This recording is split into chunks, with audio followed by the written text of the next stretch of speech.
नमस्कार दोस्तों, आपका स्वागत है माय नॉवल रूम में।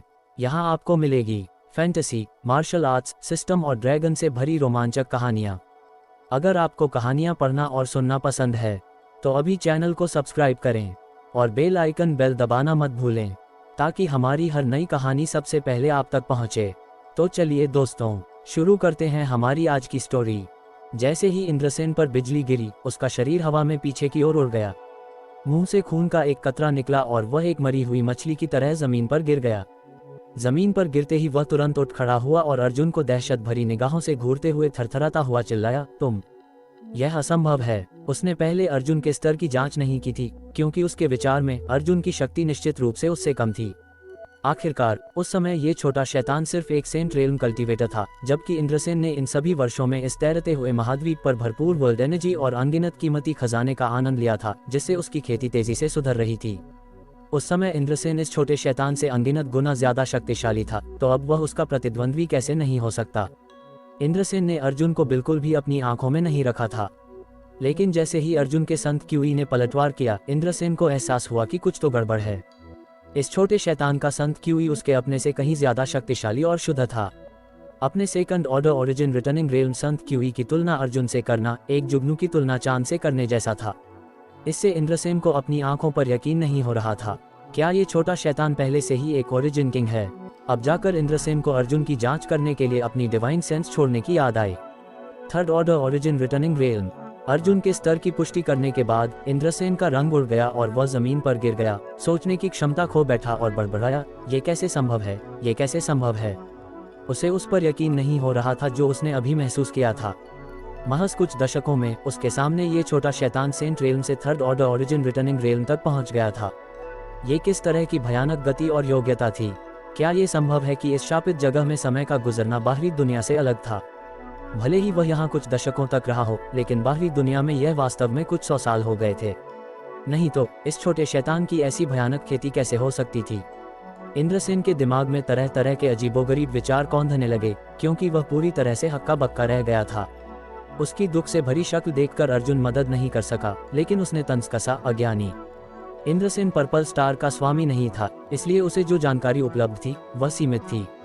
असल में खुद का तो क्या, यहाँ तक कि विभ्रांत और शौर्यांश की खेती की गति भी निश्चित रूप से धीमी नहीं थी।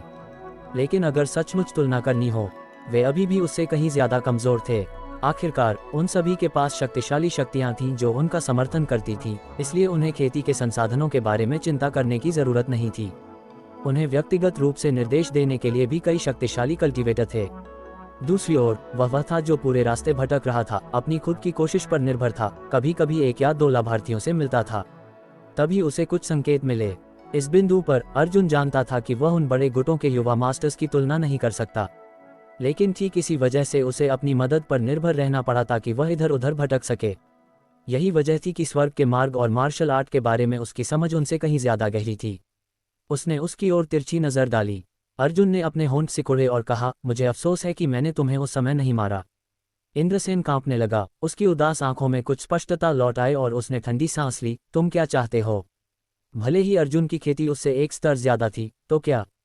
इंद्रसेन को लगा कि अगर उसने पूरी ताकत से हमला किया तो अर्जुन उसे आसानी से नहीं मार पाएगा, इसलिए जब वह शांत हुआ तो उसका लहजा बहुत कठोर हो गया। लगता है कि इतने सालों में तुम्हारी ताकत काफी सुधर गई है। तुमने बहुत सारे कीमती खजाने लिए होंगे, है ना? तसक तसक, लेकिन तुम्हारे शरीर में तैरते हुए संत क्यूई को देखकर तुम्हारे शरीर में बहुत सारी अशुद्धियां हैं। लगता है कि तुम उन्हें कच्चा निगलते रहे हो।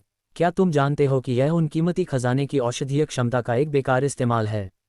इसके अलावा बहुत ज्यादा खाना तुम्हारे शरीर के लिए अच्छा नहीं है। अर्जुन की बातों को सुनकर इंद्रसेन की आंखों में घबराहट की एक झलक दिखाई दी, क्योंकि उसने पाया कि दूसरा पक्ष बिल्कुल भी गलत नहीं था। इन वर्षों में वह तैरते हुए महाद्वीप पर अकेला था, खेती करने के अलावा कुछ नहीं कर सकता था। पहले कुछ वर्षों में उसने इस जगह से भागने का रास्ता खोजने की कोशिश की थी, लेकिन समय बीतने के साथ उसने हार मान ली। अमरकंट जैसे चरित्र भी यहाँ 2000 सालों से फंसे हुए थे, तो वह कैसे बच सकता था? इसे अच्छी तरह से सोचने के बाद इंद्रसेन सिर्फ अपनी ताकत में सुधार करना चाहता था, ताकि एक दिन वह अपनी क्षमता पर भरोसा करके शून्य को तोड़ सके और इस शापित जगह से भाग सके। अपनी ताकत को बेहतर बनाने के लिए उसे स्वाभाविक रूप से कुछ कीमती खजाने लेने की जरूरत थी, लेकिन वह एक अल्केमिस्ट नहीं था। भले ही वह तैरते हुए महाद्वीप पर जड़ी बूटियां इकट्ठा करता, वह उन्हें परिष्कृत नहीं कर सकता था, इसलिए वह उन्हें एक राक्षसी जानवर की तरह कच्चा ही निगल सकता था। इसका नतीजा ये हुआ कि इन जड़ी बूटियों की अशुद्धियां उसके शरीर में जमा हो रही थीं, जिससे उन्हें सुलझाना बेहद मुश्किल हो गया था।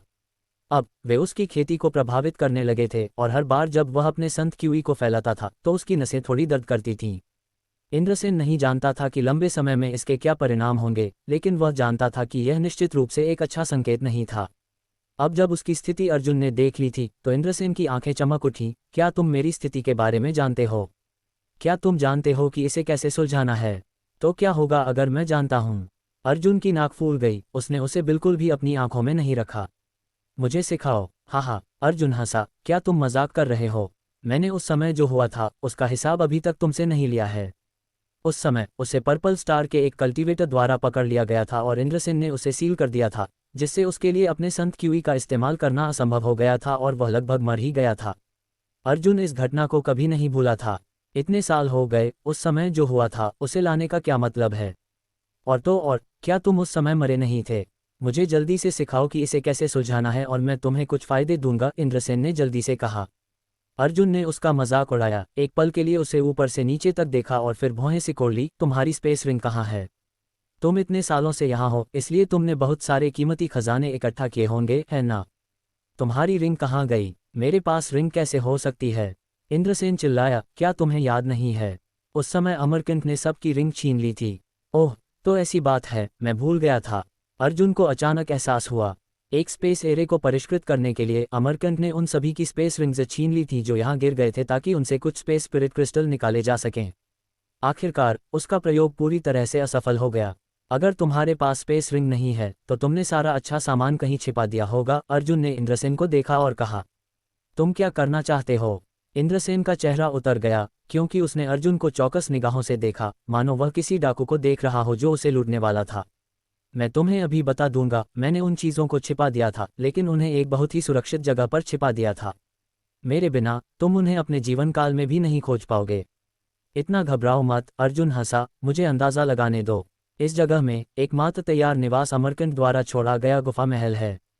तुम इन सभी वर्षों से वहां रह रहे होंगे। कीमती खजाने। इंद्रसेन शांत रहा, उसने थोड़ी भी घबराहट नहीं दिखाई, क्योंकि उसने अर्जुन को देखा और तंज कसा। कीमती खजाने, जाहिर है वहां छिपे नहीं हो सकते थे, अर्जुन ने आगे कहा। इंद्रसेन के चेहरे से मुस्कान पल भर में गायब हो गई, उसकी जगह एक हैरान कर देने वाली शक्ल आ गई। उसने उम्मीद नहीं की थी कि अर्जुन इतना चतुर होगा। एक चालाक खरगोश के 3 बिल होते हैं, जाहिर है कोई अपने सारे अंडे एक ही टोकरी में नहीं रख सकता, अर्जुन हंसा। तुम्हें लगता है कि तुम बहुत चालाक हो? तो क्या होगा अगर तुमने यह अंदाज़ा लगा लिया? हालांकि यह जगह बड़ी नहीं है, लेकिन कुछ छिपाना अभी भी आसान है। तुम मुझे यह नहीं बताओगे कि इसे कैसे सुलझाना है? मुझसे कुछ भी पाने के बारे में सोचना भी मत। मुझे ये बताने से डर नहीं लगता कि इस महाद्वीप की सभी उपयोगी जड़ी बूटियां मेरे द्वारा इकट्ठा कर ली गई हैं। अगर तुम कुछ और इकट्ठा करना चाहते हो तो इसमें कम से कम 100 साल लगेंगे। इंद्रसेन ने अपनी बात खत्म की और आगे कहा, तुम भी अतीत में यहाँ कुछ समय के लिए रहे हो। तुम्हें पता होना चाहिए कि यहाँ बहुत सारी ओरिजिन किंग ग्रेड की जड़ी बूटियां पैदा होती हैं, लेकिन उन जड़ी बूटियों की औषधीय क्षमता इतनी मजबूत है कि मैं उन्हें अपनी ताकत से नहीं घोल सकता। जब तक तुम मेरी ज़रूरतों को पूरा करते हो, मैं तुम्हें वह सब कुछ दे सकता हूं जो मेरे पास है। क्या तुम मुझे धमका रहे हो? अर्जुन ने उसे शांत और ठंडी निगाहों से देखा और ठंडी सांस ली। ठीक है, मैं तुम्हारे साथ अपनी सांसें बर्बाद नहीं करूंगा। मैं सिर्फ उन जड़ी बूटियों को बर्बाद नहीं करना चाहता, इसलिए मैं तुम्हें इतना कुछ बता रहा हूँ। चूंकि तुम इतने जिद्दी हो तो कृपया मर जाओ। तैरते हुए महाद्वीप पर सचमुच बहुत सारी अच्छी चीज़ें थीं और अर्जुन उन्हें बर्बाद नहीं करना चाहता था, इसलिए उसने इंद्रसेन को धोखा देने की कोशिश की। लेकिन अब जब उसने देखा कि उससे निपटना कितना मुश्किल है तो उसने हार मान ली। किसी भी मामले में सेवेड वर्ल्ड की इस यात्रा से उसकी फसल पहले से ही काफ़ी बड़ी थी, इसलिए तैरते हुए महाद्वीप पर जड़ी बूटियां केक पर सिर्फ आइसिंग थीं। इतना कहकर अर्जुन ने अपना हाथ फैलाया और 2 गोल्डन ब्लड थ्रेड्स को बुलाया। गोल्डन ब्लड थ्रेड्स हवा के बीच में मुड़ गए और 2 अजीब राक्षसी जानवर के रूप में बदल गए। ये ब्लड बीस्ट्स अर्जुन ने सेवेड वर्ल्ड में संघनित किए थे, टेल क्राउन स्नैक और स्टार किंग टर्टल। ये दोनों राक्षसी जानवर दोनों 9th ऑर्डर बीस्ट थे। हालांकि उन्हें ब्लड बीस्ट्स में संघनित करने के बाद उनकी ताकत में कुछ कमी आई थी, लेकिन आखिरकार उनकी एक ठोस नींव थी, इसलिए उनके लिए एक मामूली second order origin returning rail Indrasen से निपटना मुश्किल नहीं था। जैसे ही ब्लड बीस्ट्स दिखाई दिए, वे एक राक्षसी खूनी आभा के साथ इंद्रसेन की ओर बढ़े। ये क्या हैं? इंद्रसेन हैरान था क्योंकि उसने दो भयंकर ब्लड बीस्ट्स को दहशत में देखा। वह पहचान नहीं पा रहा था कि ये दो राक्षसी जानवर किस तरह के जीव थे और चिल्लाया, लड़के क्या तुम सचमुच मुझे मारना चाहते हो? क्या तुम्हें डर नहीं है कि वे खजाने मेरे साथ इस दुनिया से गायब हो जाएंगे? तुम्हें लगता है कि वे खजाने हैं, लेकिन मेरी नज़रों में वे बेकार की चीज़ों के अलावा कुछ नहीं हैं। अर्जुन हंसा, उसे बिल्कुल भी परवाह नहीं थी। इंद्रसेन इस बार सचमुच घबरा गया।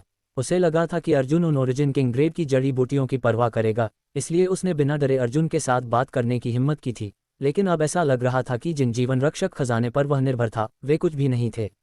इन दो ब्लड बीस्ट्स की भयानक आभा का सामना करते हुए वह शांत कैसे रह सकता था? इनमें से कोई भी ब्लड बीस्ट ऐसा नहीं था जिससे वह मुकाबला कर सके। युवक, रुको, अगर तुम्हें कुछ कहना है तो चलो बात करते हैं। इंद्रसेन ने टेल क्राउन स्नैक और स्टार किंग टर्टल के हमलों से बचने के लिए तेजी से पीछे हटते हुए चिल्लाया, यह इंद्रसेन उन खजाने को दोनों हाथों से देने को तैयार है, कृपया मेरी जान बख्श दो। युवक, तुम पहले क्या कर रहे थे? अर्जुन बेपरवाह रहा और एक शब्द बाहर निकाला, मारो।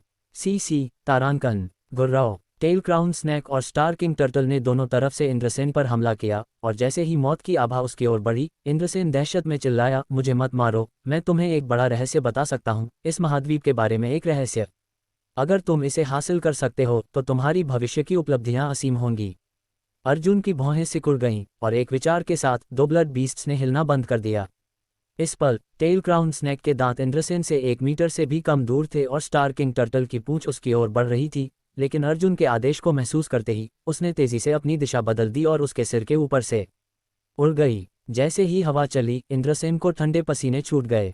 वह अभी नर्क के दरवाजे से गुजरकर आया था। इंद्रसेन, जो अभी अपनी जान बचाकर भागा था, ने महसूस किया कि उसका पूरा शरीर ढीला पड़ गया था क्योंकि पसीना उसकी पीठ से टपक रहा था। अगर तुमने मुझसे झूठ बोलने की हिम्मत की तो मैं ये सुनिश्चित करूंगा कि तुम चाहकर भी न मर सको। अर्जुन ने इंद्रसेन को ठंडी निगाहों से देखा, बोलो, इस महाद्वीप का रहस्य क्या है? इंद्रसेन का चेहरा पीला पड़ गया क्योंकि उसने घूंट पिया। अर्जुन को गिड़गिड़ाती हुई निगाहों से देखा, क्या तुम इन दोनों राक्षसी जानवरों को पहले पीछे हटा सकते हो? दो जोड़ी खून लाल आंखें उसे घूर रही थीं, जिससे उसका दिल जोरों से धड़क रहा था। उसकी जान का धागा बहुत ही असहज था। अर्जुन ने ठंडी सांस ली और अपने दिमाग में एक आदेश जारी किया, जिससे टेल क्राउन स्नैक और स्टार किंग टर्टल तुरंत गोल्डन ब्लड थ्रेड्स में वापस बदल गए और अर्जुन के पास वापस आ गए। इंद्रसेन ने अपने ठंडे पसीने को पोंछने में मदद नहीं की क्योंकि उसने अर्जुन की ओर देखा और उसे बेचैनी से देखा। जल्दी से पूछा, अगर मैं तुम्हें ये रहस्य बताता हूँ तो क्या तुम गारंटी दे सकते हो कि तुम मुझे नहीं मारोगे? तुम्हारा जीवन उतना कीमती नहीं है जितना तुम सोचते हो। तुम्हें मारना या बख्शना मेरे लिए सिर्फ एक सोच का मामला है, लेकिन तुम मुझे जो रहस्य बताते हो वह कीमती है या नहीं, यह उस पर निर्भर करता है। कीमती? इंद्रसेन का शरीर हिल गया। ये राजा, खासता हुआ, मैं अपनी जान की गारंटी दे सकता हूं कि तुम्हें इस रहस्य में निश्चित रूप से दिलचस्पी होगी। बहुत बकवास है, बात करते रहो और तुम मर जाओगे। हाँ हाँ हाँ। इंद्रसेन कांपा और जल्दी से कहा, अगर मैं तुम्हें बताता हूं कि इस महाद्वीप ने अपनी खुद की स्रोत शक्ति को जन्म दिया है तो क्या तुम मुझ पर यकीन करोगे? स्रोत शक्ति? अर्जुन की आंखें चमक उठी क्योंकि उनमें एक भयानक रोशनी कौंध गई। जल्दी से पूछा, तुम्हें कैसे पता चला? मैं यहाँ कई दशकों से रहा हूँ। इंद्रसेन कड़वाहट से मुस्कुराया, कुछ साल पहले एक दिन जब मैं एकांत में था तो मुझे अचानक महसूस हुआ कि इस महाद्वीप पर वर्ल्ड एनर्जी का उतार चढ़ाव कुछ असामान्य था। उसी समय जमीन के नीचे से एक अस्पष्ट संदेश आया, इसलिए मुझे लगा कि यह किसी तरह के खजाने का जन्म था। इसलिए मैंने जांच करने के लिए अपनी डिवाइन सेंस जारी की, लेकिन मुझे कैसे पता चलेगा कि जैसे ही मैंने अपनी डिवाइन सेंस जारी की उसे उस अजीब शक्ति द्वारा खींच लिया जाएगा। उस समय मैंने एक चमकदार रोशनी देखी जिसने मुझे एक नवजात शिशु का एहसास दिया। यह उत्सुकता से मुझसे संपर्क करने की कोशिश कर रहा था, लेकिन जब मैं ये देखना चाहता था कि क्या हो रहा है तो इसने मुझे अस्वीकार कर दिया। उस समय मुझे नहीं पता था कि यह क्या था। इस पर ध्यान से सोचने के बाद मुझे लगा कि यह इस महाद्वीप का मूल होना चाहिए। जहाँ तक कि यह है या नहीं, मैं बहुत ज़्यादा निश्चित होने की हिम्मत नहीं करता। उसने जल्दी से अपनी कहानी खत्म की और फिर अर्जुन को बेचैनी से देखा। मूल? हाँ, ऐसा लगता है कि यह सच में मूल है। अर्जुन जोर से हंसा। जब वह तैरते हुए महाद्वीप पर था तो वह अनजाने में तैरते हुए महाद्वीप के भूमिगत हिस्से की गहराई में चला गया था। वहाँ उसने ऊर्जा का एक चमकदार गोला देखा। ऊर्जा बहुत ज्यादा थी, लेकिन अर्जुन को नहीं पता था कि वह क्या था। उस समय उसकी ताकत ज्यादा नहीं थी और वह ऊर्जा के उस गोले के खिलाफ शक्तिहीन था। हालांकि वह सावधान था और उसने अपनी मानसिक शक्ति का एक धागा ऊर्जा के गोले से जोड़ दिया था। ये सोच के इस धागे के लिए धन्यवाद था कि अर्जुन तैरते हुए महाद्वीप की स्थिति को सही ढंग से पहचान पाया और यहाँ वापस आ गया। इस पल इंद्रसेन की बात सुनकर अर्जुन ने तुरंत तय किया कि यह निश्चित रूप से मूल था। अगर इस तैरते हुए महाद्वीप को उसकी अपनी शक्ति पर छोड़ दिया जाए, भविष्य में इसके एक वास्तविक खेती के स्टार बनने का सच में मौका हो सकता है। युवक, मैं इंद्रसेन ने चारों ओर देखा और नहीं जानता था कि अर्जुन उससे कैसे निपटेगा, इसलिए उसने घबराहट से पूछा, वहां रहो और हिलना मत। अगर तुमने लापरवाही से काम करने की हिम्मत की तो तुम मर जाओगे। अर्जुन ने अपनी बात खत्म करने के बाद उसने कई दशकों पहले छोड़े गए डिवाइन सेंस धागे के स्थान को महसूस किया। उसका शरीर चमकने लगा क्योंकि वह जाने के लिए तैयार था। लेकिन जल्द ही वह वापस लौटा और इंद्रसेन को एक रिंग फेंक दी, अपने सभी संग्रह को इन वर्षों में जमा करो। जैसे ही ये शब्द गिरे वह गायब हो गया। इंद्रसेन ने उस स्पेस रिंग को लिया जिसे उसने लंबे समय से नहीं देखा था और वहीं खड़ा रहा जहां अर्जुन गायब हुआ था। उसकी आंखें खुली थीं। ये बहुत समय बाद हुआ जब वह ठीक हुआ और अपने माथे से ठंडा पसीना पोंछा। उसके चेहरे पर डर का एक एहसास था। उसे ये भी नहीं पता था कि अर्जुन भागने में कैसे कामयाब हुआ। जिस तरह से ये लग रहा था उससे पता चला कि उसके और अर्जुन के बीच की खाई बस असीम थी। ये हास्यास्पद था कि उसने सोचा था कि अगर उसने अपनी जान के साथ लड़ाई की तो वह कम से कम अर्जुन को चोट पहुंचा पाएगा। अगर उसने सच में ऐसा किया होता तो वह एक पूरे शव के बिना मर गया होता। बहुत समय बाद इंद्रसेन एक निश्चित दिशा में निराश होकर उड़ गया। जो भी अच्छी चीजें उसने इन वर्षों में इकट्ठा की थीं उन्हें अपनी स्पेस रिंग में डालने की तैयारी कर रहा था। हालांकि कीमती खजाने अच्छे थे, लेकिन उनका आनंद लेने के लिए जीवित रहना जरूरी था। अब जब अर्जुन की मुट्ठी उसकी अपनी से बड़ी थी तो वह विरोध करने की हिम्मत कैसे कर सकता था। जमीन के नीचे गहराई में अर्जुन ने तोड़ने के लिए काफी प्रयास किया।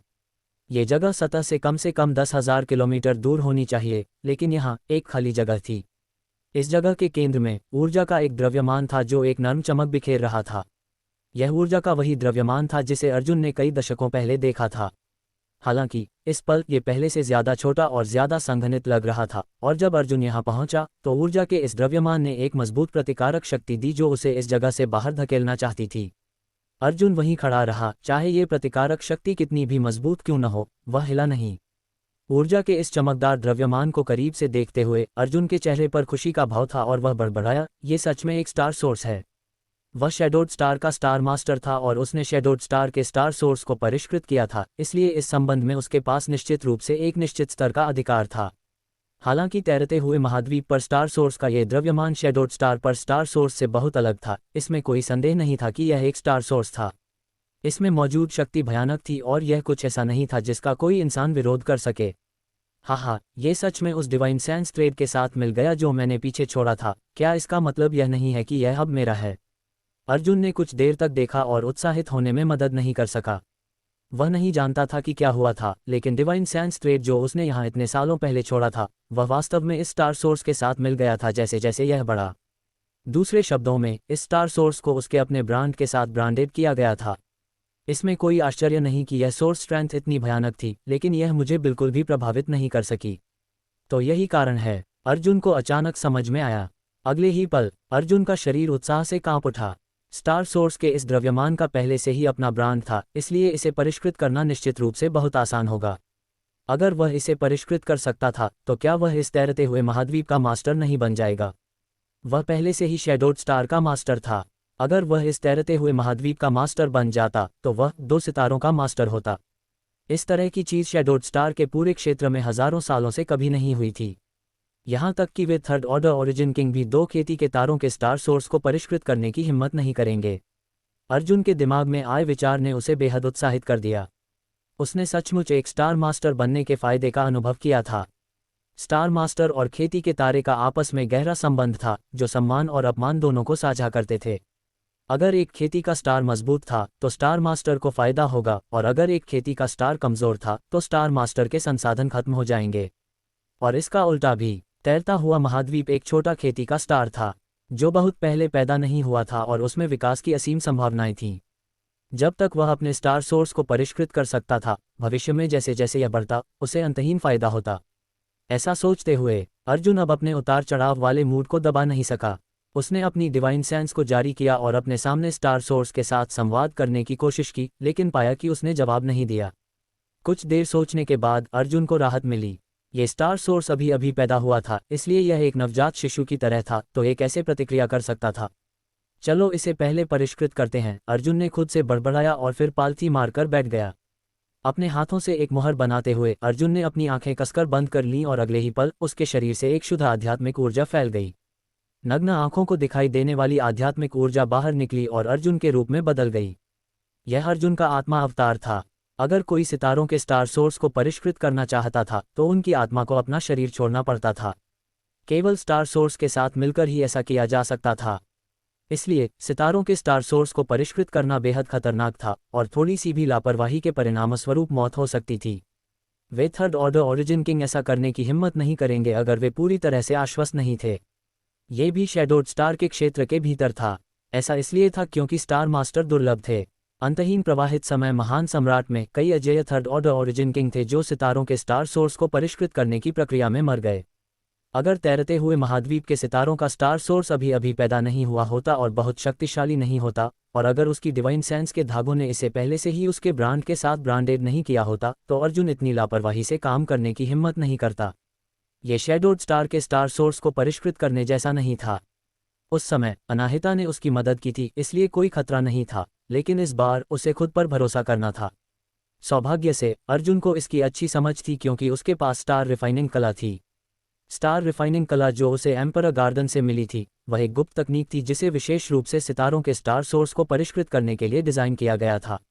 उसकी छोटी सीनियर सिस्टर ने इस गुप्त तकनीक पर भरोसा करके टोंग शुवान रेल्म की स्टार मास्टर बन गई थी। उसका आत्मा अवतार चमकने लगा और उसके सामने स्टार सोर्स में घुस गया। पूरी प्रक्रिया के दौरान कोई बाधा नहीं थी और अर्जुन को ऐसा महसूस हुआ मानो वह गर्म पानी के एक द्रव्यमान में लिपटा हुआ था, जिससे उसे बेहद आरामदायक महसूस हो रहा था। इससे वह बहुत खुश हो गया। यकीनन ऐसा इसलिए था क्योंकि उसने इसे अपने निशान के साथ ब्रांडेड किया था, इसलिए सोर्स पावर का ये गोला उसकी आत्मा को अस्वीकार नहीं करता था। लगता है कि सब कुछ सुचारू रूप से चलेगा, अर्जुन ने खुद को सोचा। चुपचाप स्टार रिफाइनिंग कला को परिष्कृत करते हुए अर्जुन ने स्टार सोर्स को परिष्कृत करना शुरू कर दिया।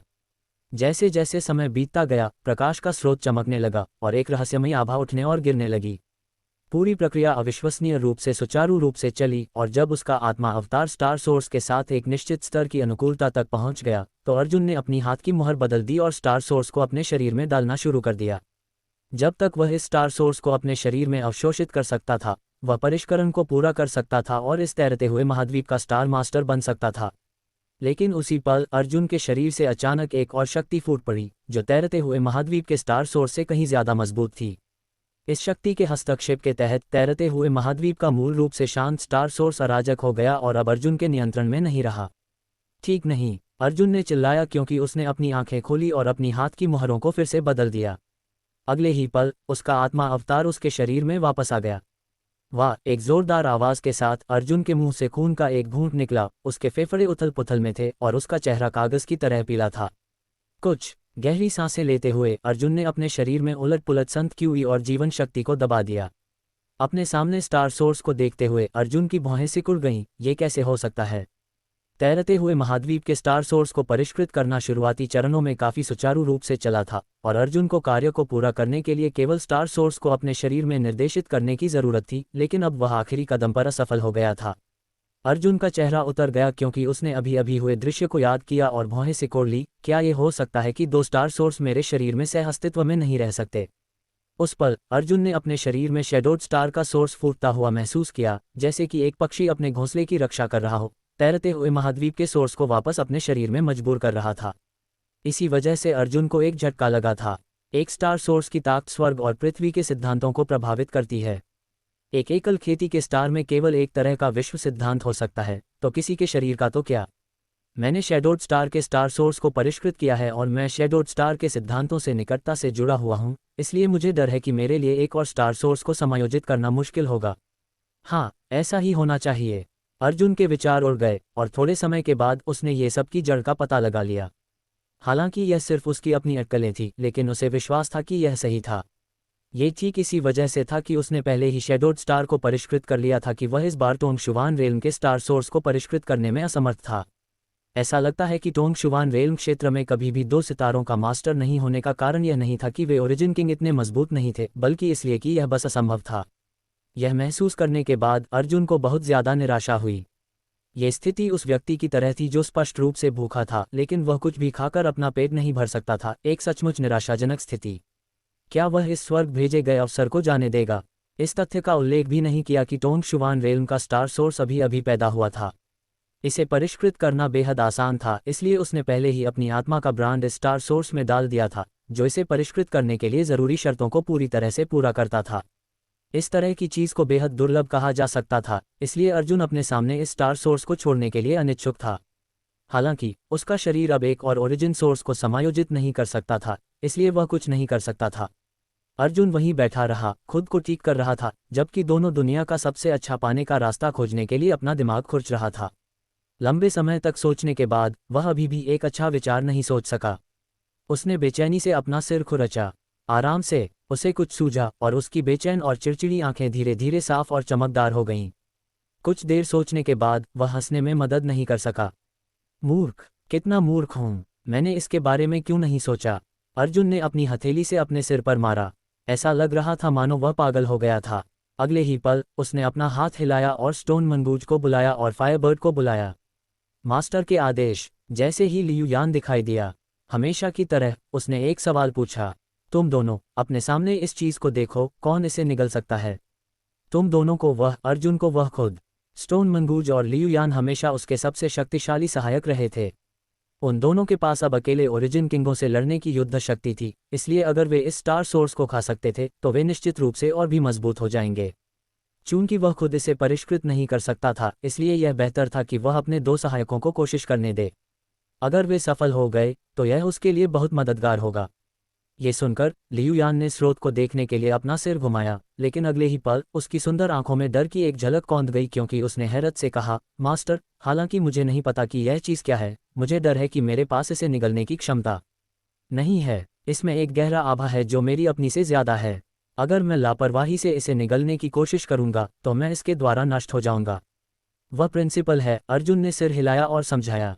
लियू यान एक आर्टिफैक्ट स्पिरिट थी, इसलिए वह बहुत ज्ञानी नहीं थी और सितारों के स्रोत को पहचान नहीं सकती थी, लेकिन उसकी अपनी सहज ज्ञान थी। एक जानवर की तरह वह जानती थी कि उसके लिए क्या खतरनाक था और क्या नहीं। उसके सामने का स्रोत लियू यान को एक बहुत ही खतरनाक एहसास दे रहा था। सिद्धांत की शक्ति अथाह थी, तो लियू यान बेतहाशा इसे निगलने की हिम्मत कैसे कर सकती थी? सिर्फ लियू यान ही नहीं, बल्कि यहाँ तक कि शियाओ, जो हमेशा सरल दिमाग का रहा था, इस पल अपनी छोटी छोटी आंखों से अपने सामने के स्रोत को घूर रहा था, लेकिन वह हिला नहीं। अगर यह पहले होता और अर्जुन उसे कुछ निगलने की अनुमति देता तो वह पहले ही आगे बढ़ चुका होता और उसे पूरा निगल लेता। किसी भी मामले में अपनी सहज दिव्य तकनीक के साथ उसे अपच का डर नहीं था, लेकिन अब वह रुक गया था क्योंकि उसे सितारों के स्रोत से खतरा महसूस हुआ था। पिछली बार यह अयस्क स्टार के ओरिजिन को खा सका था क्योंकि अयस्क स्टार मर चुका था और ओरिजिन रह गया था।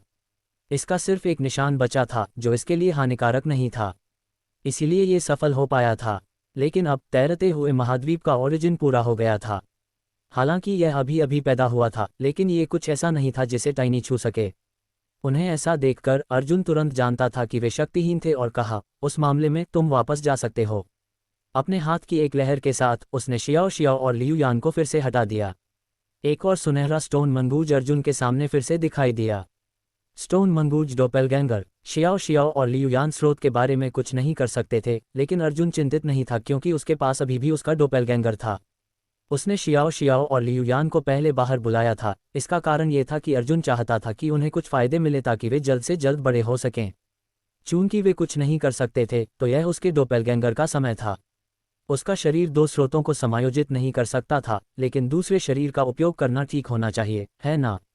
इसके अलावा उसका डोपेलगैंगर उसके डोपेलगैंगर की एक टहनी से जुड़ा हुआ था, जो एक और डोपेलगैंगर के बराबर था। ये स्रोत के ब्रांड के साथ पूरी तरह से फिट होना चाहिए। उसने अपने डोपेलगैंगर को बाहर निकाला और उसे अपने डोपेलगैंगर में डाल दिया। डोपेलगैंगर की मैली आंखें अचानक चमकदार हो गईं। अर्जुन ने अपने डोपेलगैंगर को नियंत्रित किया, स्रोत के सामने बैठ गया और अभी अभी किए गए कार्य को दोहराया, स्टार रिफाइनिंग वर्तनी का प्रदर्शन किया। समय धीरे धीरे बीतता गया और अर्जुन के चेहरे पर अभिव्यक्ति बेहद गरिमापूर्ण थी। हालांकि उसे लगा कि उसका विचार गलत नहीं था, लेकिन नतीजे आने से पहले वह बहुत ज्यादा निश्चित होने की हिम्मत नहीं करता था। अगर यहाँ तक कि उसका डोपेलगैंगर भी तारों के स्रोत को परिष्कृत नहीं कर सकता था, तो वह केवल हाथ में मौजूद फायदे को अनिच्छा से छोड़ सकता था। जब समय आएगा तो वह अपने दोस्तों और परिवार को इसे परिष्कृत करने की कोशिश करने देगा और देखेगा कि क्या उनके पास अवसर था। हालांकि उन्हें मजबूत होने तक इंतजार करना पड़ेगा, कम से कम ओरिजिन किंग रेल्म तक पहुंचना पड़ेगा। केवल स्वर्ग ही जानता था कि इसमें कितना समय लगेगा। एक निश्चित क्षण में अर्जुन, जो अपने डोपेलगैंगर और स्रोत के आंदोलनों पर पूरा ध्यान दे रहा था, ने अपनी भौं उठाई क्योंकि उसके चेहरे पर परमानंद का भाव दिखाई दिया और वह हंसने में मदद नहीं कर सका। इस पल उसके सामने तारों का स्रोत धीरे धीरे और सूक्ष्म रूप से उसके डोपेलगैंगर में खींचा जा रहा था, बिना अस्वीकृति के थोड़े भी संकेत के। सफलता। मेरा विचार सही था। मेरे शरीर के इस स्रोत को परिष्कृत नहीं कर पाने का कारण ये था कि ऐसा इसलिए था क्योंकि एक ही शरीर में दो तरह के ओरिजिन का सह अस्तित्व असंभव था। एक नया शरीर बदलने के बाद ये समस्या आसानी से हल हो गई। डोपेलगैंगर एक और डोपेलगैंगर के बराबर था और डोपेलगैंगर का टोंग शुवान रेल्म का स्टार मास्टर बनना उसके टोंग शुवान रेल्म का स्टार मास्टर बनने के बराबर था। हालांकि यह कुछ हद तक अवसरवादी था, लेकिन इस तरह वह दो सितारों का मास्टर था। तस्क, अगर यह मामला फैल गया तो ये संभवतः पूरे स्टार टेरिटरी में सनसनी मचा देगा। अर्जुन एक अच्छे मूड में था और जल्दी से अपनी सांस रोक ली, थोड़ी सी भी लापरवाही दिखाने की हिम्मत नहीं की। उसने अपने डोपेलगैंगर के आंदोलनों पर पूरा ध्यान दिया। सब कुछ व्यवस्थित तरीके से चल रहा था और एक बार जब स्रोत पूरी तरह से उसके डोपेलगैंगर में डाल दिया गया तो प्रक्रिया पूरी हो जाएगी। लेकिन ये थोड़ा धीमा है। अर्जुन बहुत असंतुष्ट था। अपने अनुमान के अनुसार उसके डोपेलगैंगर को इस स्रोत को पूरी तरह से परिष्कृत करने में कम से कम 1 से 2 महीने लगेंगे। उस समय वह पलक झपकते ही शैडोड स्टार का मास्टर बन गया था। हालांकि ऐसा इसलिए था क्योंकि यंग इन्फ्लेमेशन ने शैडोड स्टार के सोर्स को सीधे उसके पास पहुंचाया था। दोनों की तुलना बिल्कुल नहीं की जा सकती थी। कोई बात नहीं, चलो अल्कमी भट्टी शुरू करते हैं। यहाँ इंतजार कर रहा था कुछ भी नहीं करने के लिए। अर्जुन खड़ा हो गया, एक हाथ से एक मुहर बनाया और स्पेस फोर्स उसके शरीर से बाहर निकली, पल भर में गायब हो गई।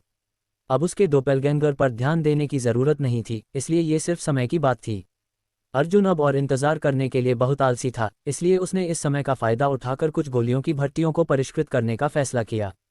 अब जब उसकी खेती ओरिजिन रिटर्निंग रेल्म के शिखर तक पहुंच गई थी तो अर्जुन ने सेवेड वर्ल्ड में एक सफलता का अवसर महसूस किया था, लेकिन उस समय स्थिति तेजी से बदल गई थी, इसलिए उसने जबरदस्ती इसे दबा दिया था। तैरता हुआ महाद्वीप बेहद सुरक्षित था और विश्व सिद्धांत पूरे थे, जिससे ये सफलता के लिए एक सही जगह थी। अर्जुन अपनी सफलता को प्रोत्साहित करने के लिए अल्कमी का उपयोग करना चाहता था। सेवेड वर्ल्ड से इस बार की फसल छोटी नहीं थी। कुछ देर बाद अर्जुन तैरते हुए महाद्वीप पर एक निश्चित जगह पर पहुंचा, अपनी डिवाइन सेंस जारी की और थोड़ा सा क्षेत्र स्कैन किया और फिर अपनी बाईं ओर चला गया। 1 दर्जन सांसों के बाद अर्जुन फिर से दिखाई दिया। इंद्रसेन, जो यहाँ इंतजार कर रहा था, चौंक गया, लेकिन अर्जुन का चेहरा देखने के बाद वह जल्दी से दौड़कर उसके पास आया और दोनों हाथों से स्पेस रिंग को एक चापलूसी भरी मुस्कान के साथ पकड़ लिया। युवक, सब कुछ अंदर है, कृपया एक नज़र डालो और देखो कि क्या तुम संतुष्ट हो। अर्जुन की विधियों को देखने के बाद इंद्रसेन अब एक खरगोश की तरह आज्ञाकारी था, तो वह थोड़ी सी भी अवज्ञा कैसे दिखा सकता था। अर्जुन ने हल्के से जवाब दिया और फिर स्पेस रिंग को पकड़ लिया और अपनी डिवाइन सेंस से इसे साफ किया। अचानक उसने अपनी भौं उठाई और इंद्रसेन को एक मुस्कान के साथ देखा। तुम्हारी इन वर्षों में अच्छी फसल हुई है। हाँ, इंद्रसेन शुष्क रूप से हंसा। मेरे पास यहाँ कुछ भी करने के लिए नहीं था, इसलिए खेती के अलावा मैं केवल इधर उधर भटक सकता था। और फिर तुमने जो भी कीमती खजाने देखे उन्हें इकट्ठा कर लिया। युवक बुद्धिमान है। मूर्ख, अर्जुन ने गुस्से में गाली दी। इंद्रसेन हैरान होकर सिर उठा लिया। मूर्ख, अर्जुन का चेहरा पीला पड़ गया। तुम एक ओरिजिन रिटर्निंग रेल्म मास्टर हो, लेकिन क्या तुम नहीं जानते कि उचित संरक्षण विधि के बिना अपनी मर्जी से कीमती खजाने इकट्ठा करने से उनकी औषधीय क्षमता फीकी पड़ जाएगी। इस स्पेस रिंग में जड़ी बूटियों को देखो, उनकी कुछ औषधीय क्षमता पहले ही आधी फीकी पड़ गई है। मैं उनका उपयोग कैसे करूंगा? तुम एक सुअर की तरह मूर्ख हो। अर्जुन सच में गुस्से से मरना चाहता था। इस स्पेस रिंग में सचमुच बहुत सारी जड़ी बूटियां थीं और उनमें से कई ओरिजिन किंग ग्रेड की थीं, लेकिन चूंकि उन्हें ठीक से संरक्षित नहीं किया गया था, उनकी बहुत ज्यादा औषधीय क्षमता फीकी पड़ गई थी, जिससे उनका मूल्य बहुत कम हो गया था। कोई भी अल्केमिस्ट जो ये दृश्य देखेगा वह संभवतः क्रोध में उड़ जाएगा। इंद्रसेन को डांटा गया, लेकिन उसने कुछ भी कहने की हिम्मत नहीं की। वह केवल अजीब तरह से मुस्कुरा सका। अर्जुन ने आह भरी, ये जानते हुए कि इस मामले के लिए उसे दोषी नहीं ठहराया जा सकता। अगर उसके पास स्पेस रिंग होती तो औषधीय क्षमता इतनी फीकी नहीं पड़ती, लेकिन उस समय अमरकंट ने सबकी स्पेस रिंग्स छीन ली थीं। इसके लिए अमरकंट को भी कुछ जिम्मेदारी उठानी पड़ी। हालांकि इन जड़ी बूटियों की कुछ औषधीय क्षमता पहले ही फीकी पड़ गई थी, फिर भी उनमें से बहुत सारी थी, इसलिए यह एक छोटी फसल नहीं थी। तुमने कुछ भी नहीं छिपाया है ना? अर्जुन ने इंद्रसेन को तिरछी निगाहों से देखा। मैं हिम्मत नहीं करूंगा, मैं हिम्मत नहीं करूंगा। इंद्रसेन चौंक गया और जल्दी से अपने हाथ हिलाए। अब जब वह छत के नीचे था तो वह अर्जुन को उस पर गलती खोजने की हिम्मत कैसे कर सकता था।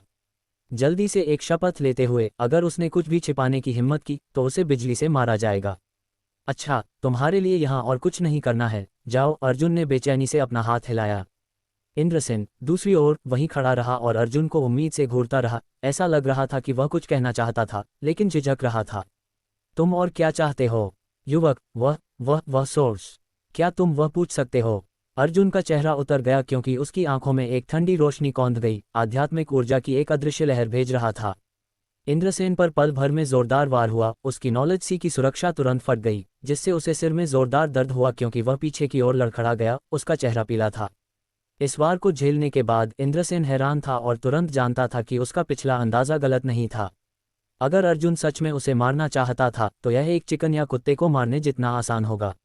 ऊपर देखते हुए उसके सामने अर्जुन का कोई निशान नहीं था, वह कुछ समय के लिए जा चुका था।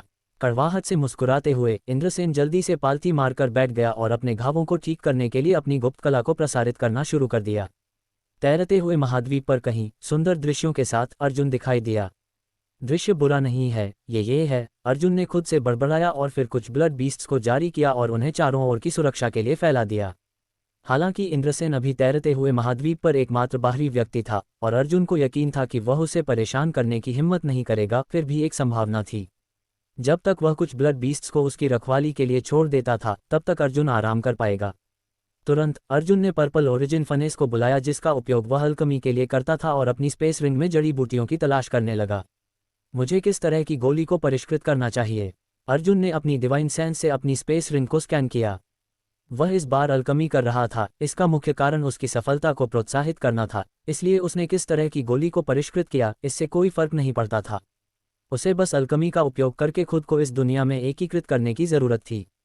पर्पल सनग्रास, द 100 लीफ लोड्स, ये वहाँ खोखले फल भी थे। अब जब उसके पास वे सब थे, वह दाव कॉम्प्रिहेंशन पिल को परिष्कृत कर सकता था।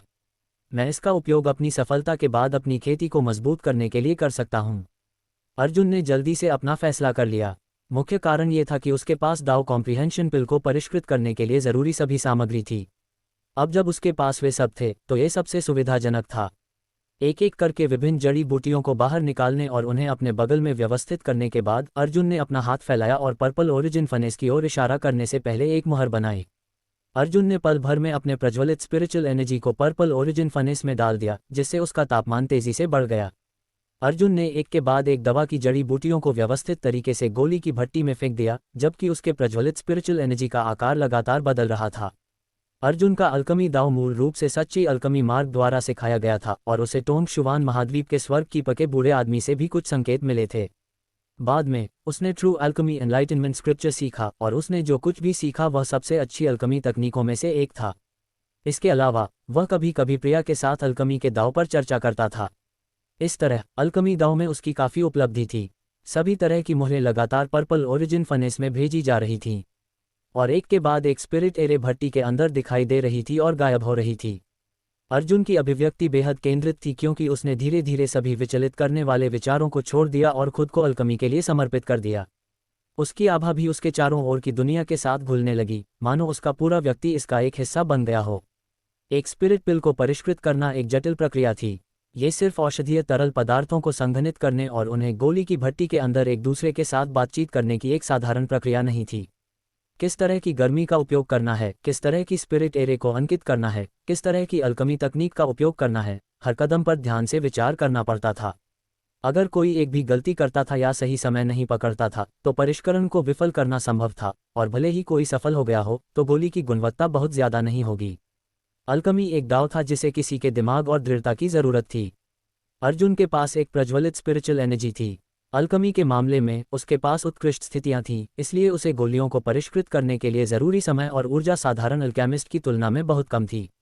विशेष रूप से 7 कलर्ड सोल वार्मिंग लोड्स के पुनर्स्थापनात्मक प्रभाव और उसकी शक्तिशाली आध्यात्मिक ऊर्जा के साथ वह अपनी प्रज्वलित स्पिरिचुअल एनर्जी का लापरवाही से उपयोग कर सकता था। समय धीरे धीरे बीतता गया और पर्पल ओरिजिन फनेस से एक गर्जनापूर्ण आवाज़ आई क्योंकि विभिन्न कीमती औषधीय तरल पदार्थ एक दूसरे के साथ बातचीत करते थे और एक जादुई परिवर्तन से गुजरते थे। भट्टी से एक हल्की सुगंध निकली जो ताज़ा थी। यह एक संकेत था कि गोली संघनित होने लगी थी। अर्जुन का चेहरा ज्यादा गरिमापूर्ण हो गया और अपने हाथ की एक लहर के साथ दूर खड़े एक blood beast golden blood thread में बदल गया और उसके हाथ में वापस आ गया। गोल्डन ब्लड थ्रेड सोने और लाल धुएं के एक कतरे की तरह अर्जुन की उंगलियों पर नाचता था। जैसे जैसे ये नाचता था, गोल्डन ब्लड थ्रेड धीरे धीरे एक सुनहरी रोशनी में वापस बदल गया, जबकि लाल रंग हटा दिया गया और एक लाल धुंध में संघनित हो गया। धुंध से एक राक्षसी जानवर की हल्की दहाड़ सुनी जा सकती थी और समय समय पर धुंध एक राक्षस के आकार में बदल जाती थी। परेशान मत करो, अल्कमी के लिए तुम्हारा उपयोग करना तुम्हारे लिए जाने का सबसे अच्छा तरीका है। व्यवहार करो। अर्जुन ने पहुंचकर लाल धुंध को पकड़ लिया, हंसते हुए। लाल धुंध को महसूस हुआ कि कुछ गलत था और न केवल वह शांत हुआ बल्कि वह और भी बेचैन हो गया। अर्जुन ने ठंडी सांस ली और सीधे लाल धुंध को गोली की भट्टी में फेंक दिया। थ्रू अल्कमी एनलाइटनमेंट स्क्रिप्चर की अंतिम पंक्ति में कहा गया है कि केवल जब एक गोली में आत्मा होती है तो उसे एक स्पिरिट पिल कहा जा सकता है। अर्जुन ने लंबे समय तक विचार किया था, इससे पहले कि वह आखिरकार समझ गया कि इसका क्या मतलब था। एक औषधीय गोली का बिना किसी कारण के भाव प्राप्त करना असंभव था, जब तक कि इसे बहुत लंबे समय तक संग्रहित नहीं किया गया था और बेहद घनी आध्यात्मिक ऊर्जा वाले वातावरण में रखा गया था। केवल अनगिनत वर्षों के बाद ही एक गोली की आत्मा जैसी कोई चीज़ पैदा होगी। चूंकि किसी गोली के लिए बिना किसी कारण के एक आत्मा प्राप्त करना असंभव था, तो उसे बस उसमें आध्यात्मिकता डालनी थी। सबसे अच्छा तरीका राक्षसी जानवर के राक्षसी कोर को एक गोली की आत्मा के रूप में उपयोग करना था। राक्षसी जानवर के राक्षसी कोर में राक्षसी जानवर का सार होता था, इसलिए ये सबसे अच्छी गोली की आत्मा थी। हालांकि अर्जुन के पास एक उच्च ग्रेड राक्षसी कोर नहीं था, लेकिन उसके पास एक ब्लड बीस्ट था। इसका उपयोग गोली की आत्मा के रूप में भी किया जा सकता है। इस बार वह एक ओरिजिन किंग ग्रेट स्पिरिट पिल को परिष्कृत कर रहा था, इसलिए एक गोली की आत्मा जरूरी थी। अर्जुन केवल ब्लड बीस्ट का उपयोग कर सकता था। हालांकि इससे ब्लड बीस्ट्स की संख्या 1 से कम हो जाएगी, लेकिन ज्ञानोदय पिल की तुलना में यह साफ था कि कौन ज्यादा महत्वपूर्ण था। खून की धुंध को पर्पल ओरिजिन फनेस में फेंक दिया गया और पल भर में एक धरती हिला देने वाली आवाज सुनाई दी, मानो भट्टी के अंदर एक अविश्वसनीय श्रृंखलाबद्ध प्रतिक्रिया हुई हो। तुम अभी भी विरोध करना चाहते हो? अर्जुन का चेहरा काला पड़ गया क्योंकि उसने इसे दबाने के लिए हाथ की मुहरों की एक श्रृंखला बनाई। जैसा कि 9th ऑर्डर मॉन्स्टर बीस्ट की आत्मा से उम्मीद की गई थी, इसे पूरी तरह से स्थिर होने में अर्जुन को कुछ दर्जन सांसों का समय लगा। हवा में बहने वाली अजीब सुगंध और भी ज्यादा मजबूत हो गई थी। Dong Dong Dong. उसी समय अर्जुन ने अपने शरीर में संत क्यूई को उतार चढ़ाव करते हुए महसूस किया, एक शक्तिशाली नाड़ी दे रहा था। क्या यह आ रहा है? अर्जुन की आंखें चमक उठी क्योंकि वह जानता था कि उसके कार्यों ने उसके संत क्यूई को उत्तेजित कर दिया था और वह एक सफलता के कगार पर था। लेकिन अब गोली को परिष्कृत किया जाने वाला था। अर्जुन ने आधे रास्ते में हार नहीं मानना चाहा।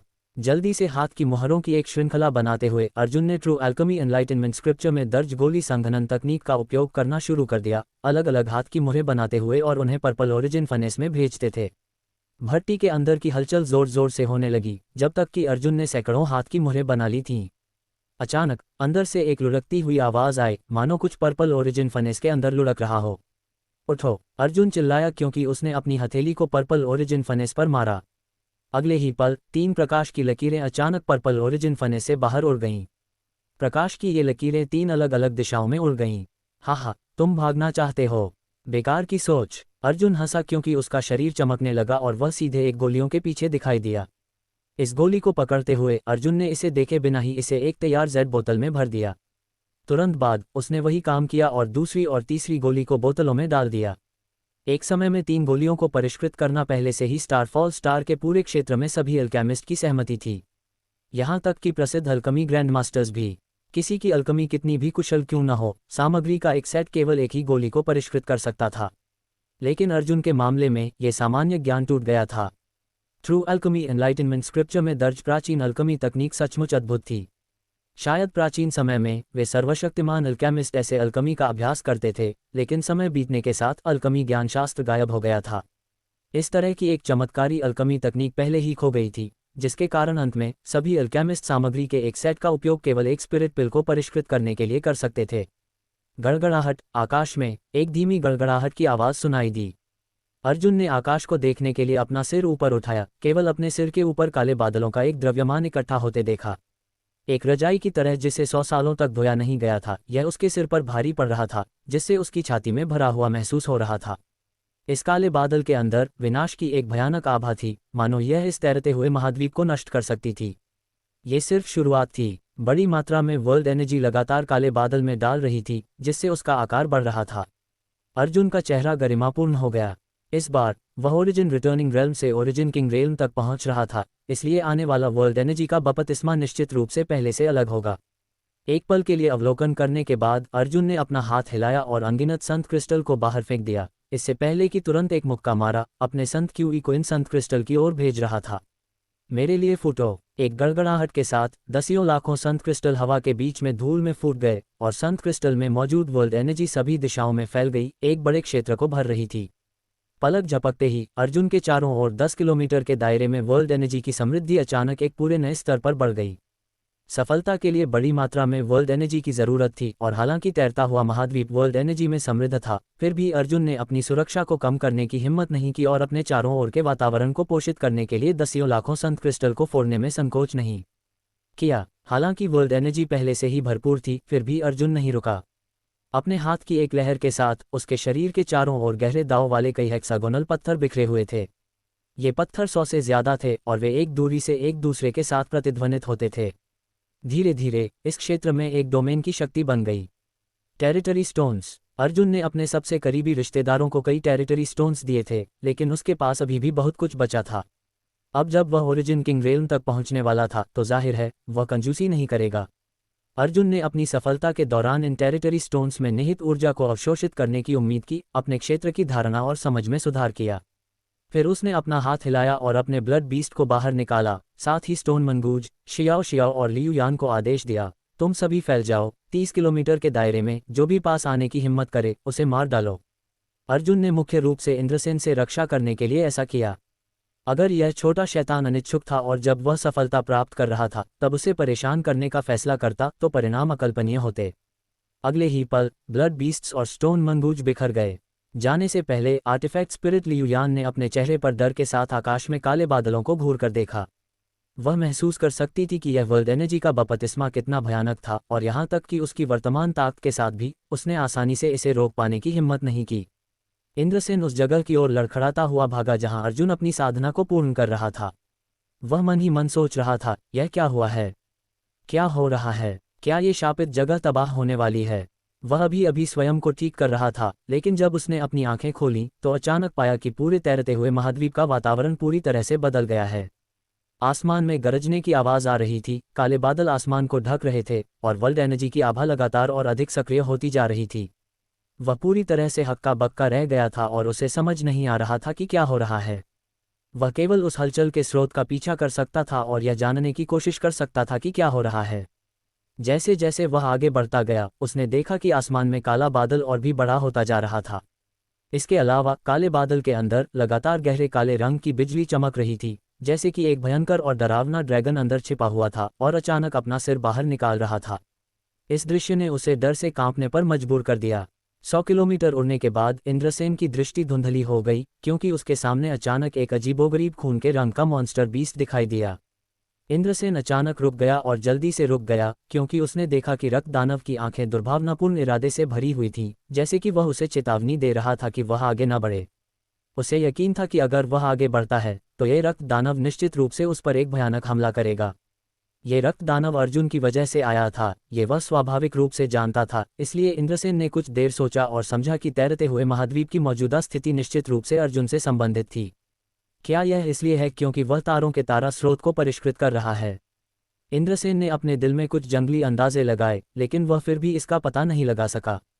कुछ देर सोचने के बाद वह हवा में उड़ गया और एक ऊंचे स्थान पर खड़ा हो गया, फिर आगे देखने लगा। अर्जुन की आकृति तुरंत उसकी आंखों में आ गई, भले ही वह अभी भी 30 किलोमीटर दूर था।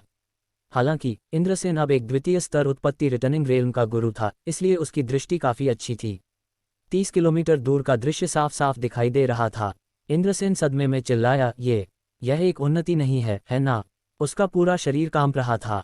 अर्जुन एक तृतीय स्तर उत्पत्ति रिटर्निंग रेल्म का किसान था, इसलिए अगर वह उन्नति करेगा तो इसका मतलब यह नहीं होगा कि वह उत्पत्ति सम्राट क्षेत्र तक उन्नति करेगा।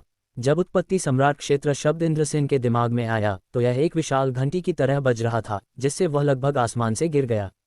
उत्पत्ति सम्राट क्षेत्र, वह क्षेत्र की सबसे मजबूत लड़ने वाली शक्ति थी। इंद्रसेन को मुश्किल से ही यकीन हो रहा था कि वह एक दिन एक किसान को अपनी आंखों से उत्पत्ति सम्राट क्षेत्र तक उन्नति करते हुए देख पाएगा। उसने दर्द को महसूस करने के लिए अपनी जीभ को जोर से काटा। वह ये सुनिश्चित करना चाहता था कि वह सपना नहीं देख रहा था या उसे भ्रम नहीं हो रहा था। कुछ दशक पहले एक उत्पत्ति सम्राट क्षेत्र का गुरु उसकी आंखों में एक पहुंच से परे अस्तित्व था। एक उत्पत्ति सम्राट क्षेत्र के गुरु की एक साधारण नज़र भी उसकी आत्मा को चकनाचूर करने के लिए काफ़ी थी। आज भी कई दशकों के बाद इंद्रसेन को उत्पत्ति सम्राट क्षेत्र के गुरु के आतंक का पता था, क्योंकि जैसे जैसे किसी की ताकत में सुधार होता है तो वह और भी अधिक समझ सकता है कि उत्पत्ति सम्राट क्षेत्र कैसा है। ये लड़का इतना युवा है, क्या वह ऐसे ही उत्पत्ति सम्राट क्षेत्र तक उन्नति करने जा रहा था? जब वह पहली बार उससे मिला था तो वह केवल सेंट रेल्म में था और वह आसानी से उसे कैद कर सकता था। अतीत धुएं की तरह था, लेकिन यह अभी भी उसके दिमाग में ताज़ा था।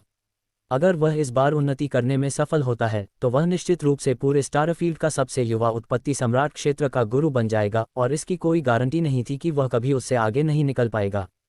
ये निश्चित रूप से अभूतपूर्व था और ऐसी उपलब्धि को दुनिया को हिला देने वाली कहा जा सकता था। इंद्रसेन ने फिर से अपनी जीभ को काटा, अपने दिल में जंगली विचारों को दूर कर दिया, जमीन पर उड़ गया और पालथी मारकर बैठ गया। वह जानता था ऐसा दृश्य निश्चित रूप से उसके लिए एक अवसर था। इतनी करीब से एक उत्पत्ति सम्राट को उन्नति करते हुए देखना ऐसी चीज नहीं थी जो कोई लापरवाही से देख सकता था। अगर वह हेवन एंड अर्थ की इस बपतिस्मा से कुछ समझ सकता था तो भविष्य में उसकी खेती और भी सुचारू हो जाएगी। तो इंद्रसेन ने एक त्वरित निर्णय लिया और आराम से बैठकर देखने का फैसला किया। आसमान में काले बादलों की शक्ति और भी मजबूत होती गई, और जब वातावरण एक निश्चित चरम पर पहुंच गया तो अचानक एक तड़कने की आवाज आई और आसमान में एक गहरा काला प्रकाश चमका। ये गहरा काला प्रकाश एक ड्रैगन के जन्म की तरह था जो आसमान से गिर रहा था और नीचे एक निश्चित जगह पर बमबारी कर रहा था। तुरंत अर्जुन की दबी हुई आह गूंज उठी और पूरी जमीन थोड़ी हिल गई। इंद्रसेन चौंक गया और चिल्लाया, यह इतना भयानक है। जब भी एक किसान एक नए ग्रेट रेल में उन्नति करता था तो वे एक वर्ल्ड एनर्जी बपतिस्मा का अनुभव करते थे। ये किसान के लिए विश्व सिद्धांत का एक परीक्षण था। अगर वे सफल होते थे तो उनकी खेती बहुत आगे बढ़ जाएगी, लेकिन अगर वे असफल होते थे तो उनका रेल्म पीछे हट जाएगा या वे मर जाएंगे। एक उत्पत्ति रिटर्निंग रेल्म के गुरु के रूप में इंद्रसेन ने स्वाभाविक रूप से एक या दो से अधिक वर्ल्ड एनर्जी बपतिस्मा का अनुभव किया था। जब उसने यहाँ उत्पत्ति रिटर्निंग रेल्म तक उन्नति की थी तो ये केवल 20-30 साल पहले की बात थी। हालांकि उस समय वर्ल्ड एनर्जी बपतिस्मा की ताकत उसके सामने गहरे काले बिजली की शक्ति का 10,000वां हिस्सा भी नहीं थी। और यह केवल पहला बपतिस्मा था। निम्नलिखित बपतिस्मा केवल मजबूत और अधिक भयानक हो जाएगा। इंद्रसेन खुद से यह सोचे बिना नहीं रह सका, अगर यह मैं होता तो क्या मैं जीवित रह पाता। उसने खुद को अर्जुन के जूते में रखकर और खुद को एक तृतीय स्तर उत्पत्ति रिटर्निंग रेल्म किसान के रूप में इतने भयानक बपतिस्मा का सामना करने की कल्पना की। परिणाम ये था, वह नहीं कर सकता था, बिल्कुल नहीं कर सकता था। भले ही वह भाग्यशाली होता और पहले हमले से बचने में कामयाब हो जाता, दूसरा और तीसरा हमला उसकी जान लेने के लिए काफ़ी होता। ऐसा सोचते हुए इंद्रसेन की आभा अचानक अराजक हो गई और मार्शल डाउ, जिसने हमेशा अपने दिल की गहराई में दृढ़ता से काम किया था, वह लड़खड़ाने लगा। कच्चा दूसरा बपतिस्मा गिरा, और हालांकि इस बपतिस्मा से गहरे काले एनर्जी ने अर्जुन को कई दर्जन किलोमीटर दूर मारा, लेकिन इसके द्वारा उत्सर्जित विनाशकारी आभा सीधे इंद्रसेन के दिल में घुस गई। इंद्रसेन की जोरदार चीख के साथ उसके मुंह से खून निकल आया और उसका पूरा शरीर एक डिफ्लेटेड गुब्बारे की तरह सिकुड़ गया। उसकी खेती नंगी आंखों से दिखाई देने वाली गति से घटने लगी। द्वितीय स्तर उत्पत्ति रिटर्निंग रेल्म, प्रथम स्तर उत्पत्ति रिटर्निंग रेल्म, तृतीय स्तर सेंट किंग रेल्म। अंत में ये द्वितीय स्तर सेंट किंग रेल्म पर रुक गया। एक कहावत थी कि अगर कोई मौत नहीं चाहता तो वे मरेंगे नहीं। इंद्रसेन अर्जुन की उन्नति को देखना चाहता था ताकि उसे लाभ मिल सके, जो निश्चित रूप से गलत नहीं था, लेकिन जो वह नहीं जानता था वह ये था कि हर वर्ल्ड एनर्जी बपतिस्मा जो अर्जुन ने किया था वह साधारण लोगों से अलग था। वर्ल्ड एनर्जी जिसका उसे स्वागत करना था वह किसी भी अन्य किसान की तुलना में कई गुना अधिक शक्तिशाली थी। इस बार वह उत्पत्ति सम्राट क्षेत्र तक पहुंचने की कगार पर था। यहाँ तक कि अर्जुन खुद भी इस बपतिस्मा से डर गया था, एक तुच्छ इंद्रसेन की तो बात ही क्या। इंद्रसेन ने खुद को बहुत ज्यादा आंका था और खुद को अर्जुन के जूते में रख लिया था। यह एक आपदा थी जो उसने खुद पर लाई थी। किसी का मार्शल हार्ट हर झटके के साथ मजबूत होना चाहिए, तभी कोई आगे बढ़ पाएगा। इंद्रसेन ने खुद पर शक किया और उसका मार्शल हाथ स्वाभाविक रूप से विनाशकारी आभा से चकनाचूर हो गया, जिससे वह ढह गया। वह इसलिए बच पाया क्योंकि उसका मार्शल हाथ बहुत जल्दी ढह गया था। अगर वह थोड़ी देर और रुका होता तो वह शायद वहीं मर गया होता। मूर्खतापूर्ण ढंग से अपनी जगह पर बैठे हुए इंद्रसेन अब कुछ और नहीं सोच सकता था। यहाँ तक कि जब उसकी खेती कुछ दशक पहले की तरह गिर गई तो भी वह प्रतिक्रिया करने में सक्षम नहीं था। उसकी आंखें अंधेरे से भरी हुई थीं, बिना किसी प्रकाश के। उसी समय उस जगह के बाहर जहां तैरता हुआ महाद्वीप स्थित था, कैओटिक अबिस में सभी तरफ के गुरु बहुत देर से इंतजार कर रहे थे, लेकिन फिर भी अर्जुन का कोई निशान नहीं था, जिससे सम्राटेश और उसका बेटा बेचैन और चिड़चिड़े हो गए थे। दूसरी ओर अमरकंट आराम और लापरवाह था। हालांकि रक्तचंद्र को अमरकंट का आश्वासन मिला था, फिर भी वह चिंतित थी और धीरे से पूछने के लिए झुकी, वरिष्ठ, लगभग 10 दिन हो गए हैं, कोई हलचल क्यों नहीं हुई? तुम किस तरह की हलचल चाहती हो? अमरकंट ने एक मुस्कान के साथ उसकी ओर देखा। वह वहां पूरी तरह से सुरक्षित छिपा हुआ है, लेकिन अगर वह वास्तव में कोई कदम उठाता है तो क्या वह मुसीबत में नहीं होगा? क्या तुम चाहती हो कि वह अभी बाहर भाग जाए? रक्तचंद्र ने जल्दी से अपना हाथ हिलाया। नहीं, जब तक वह सुरक्षित है मैं निश्चिंत रह सकती हूँ, लेकिन मैं चिंता मत करो, मैं जानता हूँ कि तुम किस बारे में चिंतित हो। ये बूढ़ा मास्टर तुम्हें आश्वासन दे सकता है, ठीक है? वह शापित जगह इस बूढ़े मास्टर को 2000 साल तक फंसा सकती है, लेकिन वह अर्जुन को फंसा नहीं सकती। जब वह बाहर आना चाहेगा तो वह स्वाभाविक रूप से बाहर आएगा। ये छोटी लड़की उसके बारे में बहुत चिंतित है। हाँ, जब वह बाहर आएगा तो ये बूढ़ा मास्टर तुम्हारी चिंता को सावधानी से बताएगा। रक्तचंद्र शर्म से लाल हो गई और बार बार अपने पैर पटकने लगी। वरिष्ठ, नीरज ने माथे पर शिकन डाली। मैं ज्यादा देर तक इंतजार नहीं कर सकता। चैम्बर ऑफ कॉमर्स में बहुत सी चीजें हैं जिन्हें संभालना है, इसलिए यह बूढ़ा मास्टर यहाँ ज्यादा देर तक नहीं रह सकता। उस समय अगर यह बूढ़ा आदमी चला गया तो क्या तुम अकेले सम्राटेश के खिलाफ लड़ पाओगे? मुझे कम करके आंक रहे हो? अमरकंट ने ठंडी आह भरी। सम्राटेश कुछ भी नहीं है। भले ही तुम्हें सम्राटेश की परवाह न हो, अगर वह छोटा बदमाश अर्जुन बाहर आता है तो वारुनीश और गुप्तनन निश्चित रूप से उसे निशाना बनाएंगे। तुम खुद को अलग नहीं कर सकते तो तुम क्या कर सकते हो? अमरकंट ने माथे पर शिकन डाली। ये वही था जो उसे सबसे ज्यादा चिंतित कर रहा था। अगर नीरज चला गया और अर्जुन बाहर आ गया तो सम्राटेश के पक्ष में 3 उत्पत्ति सम्राट होंगे। अमरकंट सम्राटेश और युआन क्यूई को उलझा पाएगा, जबकि वारुनीश घायल था, लेकिन क्या अर्जुन गुप्तनन से निपट सकता था? अब जब गुप्तनन भी सम्राटेश के पक्ष में खड़ा था तो केवल स्वर्ग ही जानता था कि सम्राटेश ने उससे क्या वादा किया था। क्या सिर दर्द है? अमरकंट को जो सबसे ज्यादा उम्मीद थी वह ये थी कि अर्जुन तब तक अंदर छिपा रहेगा जब तक कि बाहर आना सुरक्षित न हो जाए। उसे यकीन नहीं था कि सम्राटेश हमेशा के लिए इस जगह की रखवाली कर पाएगा। आखिरकार सम्राटेश पर्पल स्टार का मास्टर था, उसके पास इतना खाली समय कैसे हो सकता था? नीरज ने अचानक माथे पर शिकन डाली और एक निश्चित जगह पर घूर कर देखा। ये कुछ गलत है, क्या हो रहा है? अमरकंट ने भी बुदबुदाया। दूसरी तरफ सम्राटेश, वारुनीश और गुप्तनन, तीनों उत्पत्ति सम्राट ने भी एक ही समय में अराजक भंवर की असामान्यता का पता लगाया। अंतरिक्ष का एक निश्चित हिस्सा बेचैनी से कांप रहा था, जैसे कि शून्य दरारें बन रही थीं और इन दरारों से एक अत्यंत हिंसक शक्ति बाहर निकल रही थी। नीरज ने हैरान होकर अमरकंट की ओर मुड़कर देखा, यह उम्मीद करते हुए कि वह समझा सकता है क्या हो रहा है। तुम इस बूढ़े मास्टर को क्यों देख रहे हो? अमरकंट ने ठंडी आह भरी। हालांकि वह 2000 साल तक तैरते हुए महाद्वीप पर फंसा हुआ था, लेकिन उसे समझ नहीं आया कि उसके सामने क्या हो रहा था। रक्तचंद्र ने आश्चर्य से पूछा, क्या अराजक भंवर प्रकट होने वाला है? जब ये शब्द निकले तो अमरकंट और नीरज दोनों डर से उछल पड़े। अराजक भंवर ऐसी चीज नहीं थी जिसमें वे लापरवाही से जा सकते थे, और अगर यह वास्तव में प्रकट होता था तो उन्हें अपनी जान बचाने के लिए भागना पड़ता था। अमरकंट को अराजक भंवर में चूसा गया था और वह तब नहीं मरा था, लेकिन वह केवल शुद्ध भाग्य था। वह इसे फिर से कोशिश नहीं करना चाहता था। अगर उसका भाग्य खराब होता और वह अराजक भंवर से फट जाता तो उसके पास रोने की कोई जगह नहीं होती। रक्तचंद्र ने अचानक फिर से इशारा किया, देखो, वहां किसी तरह की हलचल लगती है। अंतरिक्ष में हल्की फुल्की दिखाई देने वाली दरारों के माध्यम से कुछ अविश्वसनीय दृश्य सभी की आंखों में धुंधले रूप से अंकित थे। यह उस शापित जगह की तरह और अधिक क्यों लग रहा है? अमरकंट ने लगभग अपनी जीभ काट ली।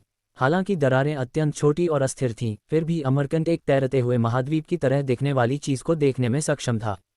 रक्तचंद्र ने आश्चर्य से पूछा, क्या ये वही जगह है जहां अर्जुन ने प्रवेश किया था?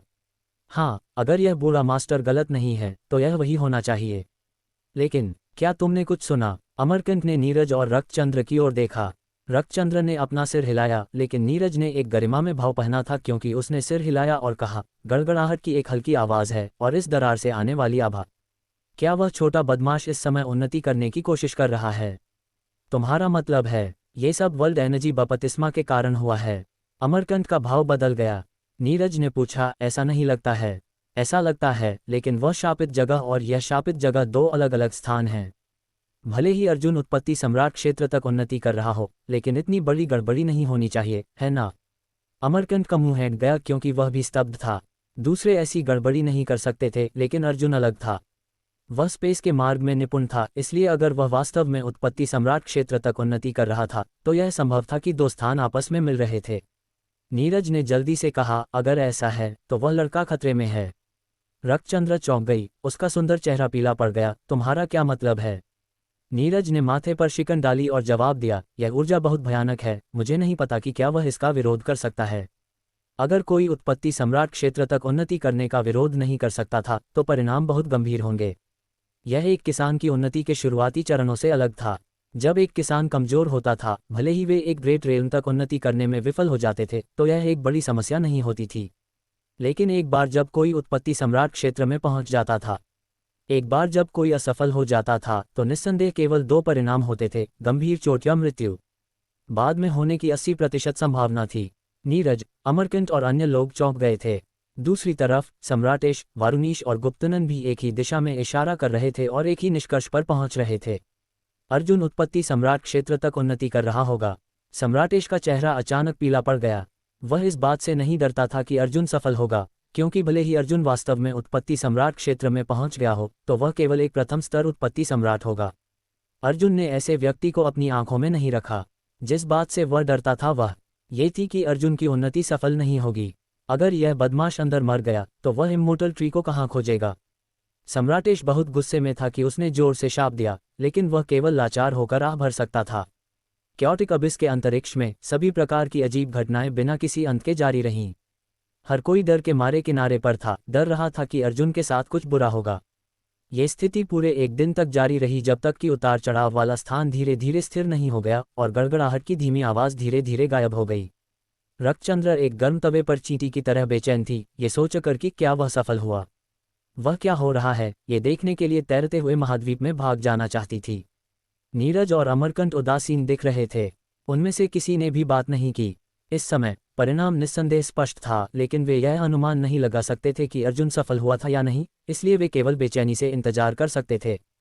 तैरते हुए महाद्वीप पर जहां अर्जुन ने उन्नति की थी, आसपास के 100 किलोमीटर को जमीन पर गिरा दिया गया था और एक विशाल गड्ढा दिखाई दिया था।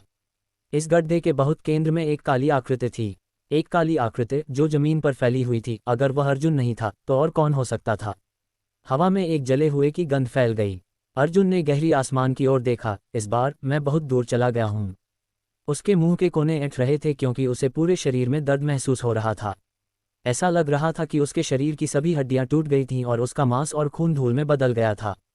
यहाँ तक कि हल्की सी हलचल ने भी उसकी नसों को प्रभावित किया, जिससे उसे इतना दर्द हुआ कि वह लगभग चिल्ला पड़ा था।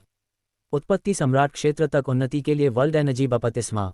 अर्जुन ने कभी इतनी हिंसक होने की उम्मीद नहीं की थी। अपनी खेती की यात्रा के दौरान हर बार जब उसने एक ग्रेट रेल में उन्नति की तो वह इसे सुरक्षित रूप से पार कर गया था, लेकिन इस बार उसने लगभग अपनी जान गंवा दी थी। यहाँ तक कि उसकी 5 elements indestructible sword tempering art भी वर्ल्ड एनर्जी से लगभग चकनाचूर हो गई थी और अंत में उसे जीवित रहने के लिए अपनी ड्रैगन ट्रांसफॉर्मेशन सीक्रेट तकनीक का उपयोग करने के लिए मजबूर होना पड़ा था। इस समय अर्जुन की ड्रैगन ट्रांसफॉर्मेशन सीक्रेट तकनीक अभी तक गायब नहीं हुई थी और उसकी दाहिनी भुजा अब ड्रैगन स्केल से ढकी हुई थी। उसका दाहिना हाथ भी एक ड्रैगन पंजे में बदल गया था, लेकिन यहाँ तक कि यह ड्रैगन पंजा भी बुरी तरह से क्षतिग्रस्त और बुरी तरह से गंदा हो गया था। हालांकि यह थोड़ा दयनीय था, लेकिन अर्जुन अपनी वर्तमान रेल्म को महसूस करने के बाद मुस्कुराए बिना नहीं रह सका। उत्पत्ति सम्राट क्षेत्र। इतने सालों के बाद अर्जुन ने आखिरकार उत्पत्ति सम्राट क्षेत्र के क्षेत्र में कदम रखा था। अपने शरीर में बढ़ती हुई शक्ति को महसूस करते हुए और हेवनली वे और मार्शल डाओ की पूरी तरह से अलग समझ को महसूस करते हुए अर्जुन को लगा कि इस बार का दुख इसके लायक था। उत्पत्ति रिटर्निंग रेल्म से उत्पत्ति सम्राट क्षेत्र में जाना एक पूरी तरह से नई दुनिया में कदम रखने जैसा था। केवल एक छोटी सी आराम के बाद अर्जुन जमीन से उठ गया, अपने पूरे शरीर में दर्द को सहा, अपने स्पेस रिंग से मुट्ठी भर गोलियां निकालीं और यहाँ तक कि जांच भी नहीं की कि वे क्या थीं, उन्हें अपने मुंह में भर दिया और चबाने लगा। मन और आत्मा की एकता, डेंटियन। ये निस्संदेह अपनी खेती को समेकित करने का सबसे अच्छा समय था और अर्जुन इस अवसर को खोने को तैयार नहीं था। ड्रैगन स्केल उसकी दाहिनी भुजा से हट गए और एक हल्का सुनहरा प्रकाश दिखाई देने लगा। अर्जुन के शरीर पर घाव नंगी आंखों से दिखाई देने वाली गति से खुद को ठीक करने लगे और जैसे ही उसका शरीर स्पंदित हुआ, शक्ति के शक्तिशाली उतार चढ़ाव दिखाई देने लगे। सुनहरा प्रकाश और भी मजबूत होता गया जब तक कि अंत में जिस जगह पर अर्जुन खड़ा था वह पूरी तरह से सुनहरे प्रकाश में ढंक गया, जिससे उसकी आकृति को देखना असंभव हो गया। उसके शरीर में गोल्डन ब्लड थ्रेड्स की गतिविधि पहले की तुलना में अनगिनत गुना अधिक तीव्र थी। एक दिन बाद सुनहरा प्रकाश गायब हो गया, जिससे अर्जुन का मजबूत शरीर सामने आया। उसकी उजागर त्वचा खून से ढकी हुई थी, लेकिन अर्जुन को इस खून को एक महीन पाउडर में बदलने के लिए हल्के से हिलाने की जरूरत थी, जिससे नीचे नई त्वचा का पता चलता था। अर्जुन को अचानक कुछ याद आया और उसने जल्दी से अपने स्पेस रिंग में खोजा। ओह, ज्ञान की गोली। थोड़ी देर बाद उसने एक जेड बोतल निकाली और अंदर की 3 गोलियां बाहर निकालीं। वे 3 ज्ञान की गोलियां थीं जिन्हें उसने पहले परिष्कृत किया था। उनमें से एक में पिल वेन्स भी थे, जबकि अन्य 2 में पिल वेन्स नहीं थे, लेकिन उनकी गुणवत्ता अभी भी बहुत अधिक थी। अर्जुन ने पिल वेन्स के साथ ज्ञान की गोली उठाई और उसे अपने मुंह में भर दिया, इसकी औषधीय क्षमताओं को अवशोषित करते हुए। इसका उपयोग मार्शल डाउ के सच्चे सार को समझने के लिए किया। उसके शरीर पर आभा अधिक शुद्ध और अधिक संघनित हो गई, और एक मार्शल डाउ अवधारणा जो हेवेंस और अर्थ के साथ प्रतिध्वनित होती दिख रही थी, फैल गई। 1.5 महीने बाद अर्जुन ने अचानक अपनी आंखें खोलीं और धीरे से सांस ली। उसकी आंखें सपाट थीं, जैसे कि वह सिर्फ एक साधारण व्यक्ति था, और यहाँ तक कि सेंची के हिंसक उतार चढ़ाव जो उसने अपनी उन्नति के बाद जारी किए थे, उन्हें पूरी तरह से दबा दिया गया था। बुरा नहीं है, हालांकि मेरा रेल्म पूरी तरह से समेकित नहीं हुआ है, लेकिन ये बहुत अलग नहीं है। अर्जुन ने खुद से बुदबुदाया, क्योंकि उसने अपने के साथ एक अदृश्य बल बाहर भेजा, जो उसके साथ केंद्र के रूप में बाहर फैल गया। एक पल में 1000 मीटर के दायरे में अंतरिक्ष अचानक चिपचिपा और गरिमा में हो गया, और इस अंतरिक्ष में शून्य दरारें दिखाई देने लगीं, जैसे कि कोई अदृश्य जानवर अपना मुंह खोल रहा था। उसका क्षेत्र, उत्पत्ति सम्राट क्षेत्र तक उन्नति के बाद अर्जुन का शय आखिरकार एक क्षेत्र में बदल गया था। और क्या यह क्षेत्र उसकी स्पेस फोर्स के साथ एकीकृत हो गया था, जिससे यह एक साधारण उत्पत्ति सम्राट क्षेत्र के गुरु के क्षेत्र से बहुत अधिक मजबूत हो गया था। इस क्षेत्र में वह मालिक था। इस तरह एक उत्पत्ति सम्राट क्षेत्र के गुरु के लिए एक उत्पत्ति रिटर्निंग रेल्म के गुरु को मारना बहुत आसान था। एक उत्पत्ति रिटर्निंग रेल्म के गुरु का शय केवल दूसरों को प्रभावित कर सकता था, लेकिन इस क्षेत्र में एक उत्पत्ति सम्राट क्षेत्र का गुरु जो कुछ भी चाहता था वह कर सकता था। एक विचार के साथ क्षेत्र गायब हो गया और अर्जुन ने चारों ओर देखा, फिर आसमान में ऊंचा उड़ गया, चुपचाप अपने रक्त दानव और स्टोन मंगूज, बहती हुई ज्वाला की उड़ती आग को बुलाया।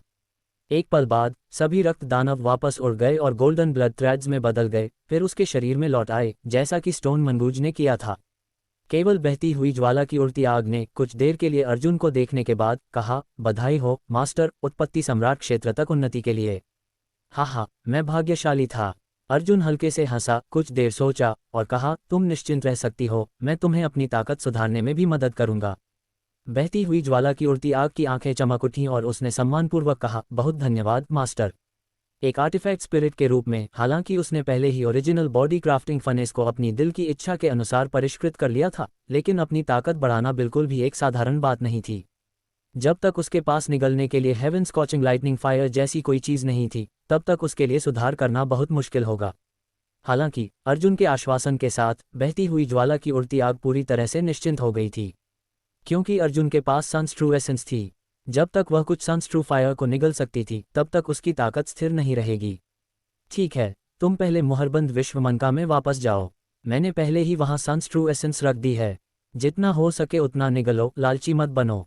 हाँ, बहती हुई ज्वाला की उड़ती आग बहुत खुश थी और उसकी आकृति गायब होने से पहले चमकी।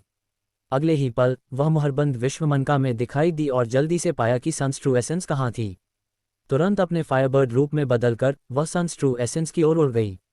इससे निपटने के बाद अर्जुन ने अपना सिर घुमाया और एक निश्चित दिशा में देखा, माथे पर शिकन डाली, फिर उसकी आकृति चमकी और वह कुछ दर्जन किलोमीटर दूर दिखाई।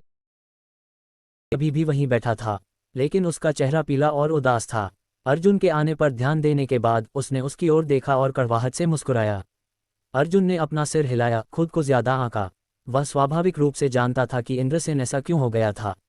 हालांकि वह लगातार उन्नति कर रहा था, लेकिन इसका मतलब यह नहीं था कि वह बाहरी दुनिया से अनजान था।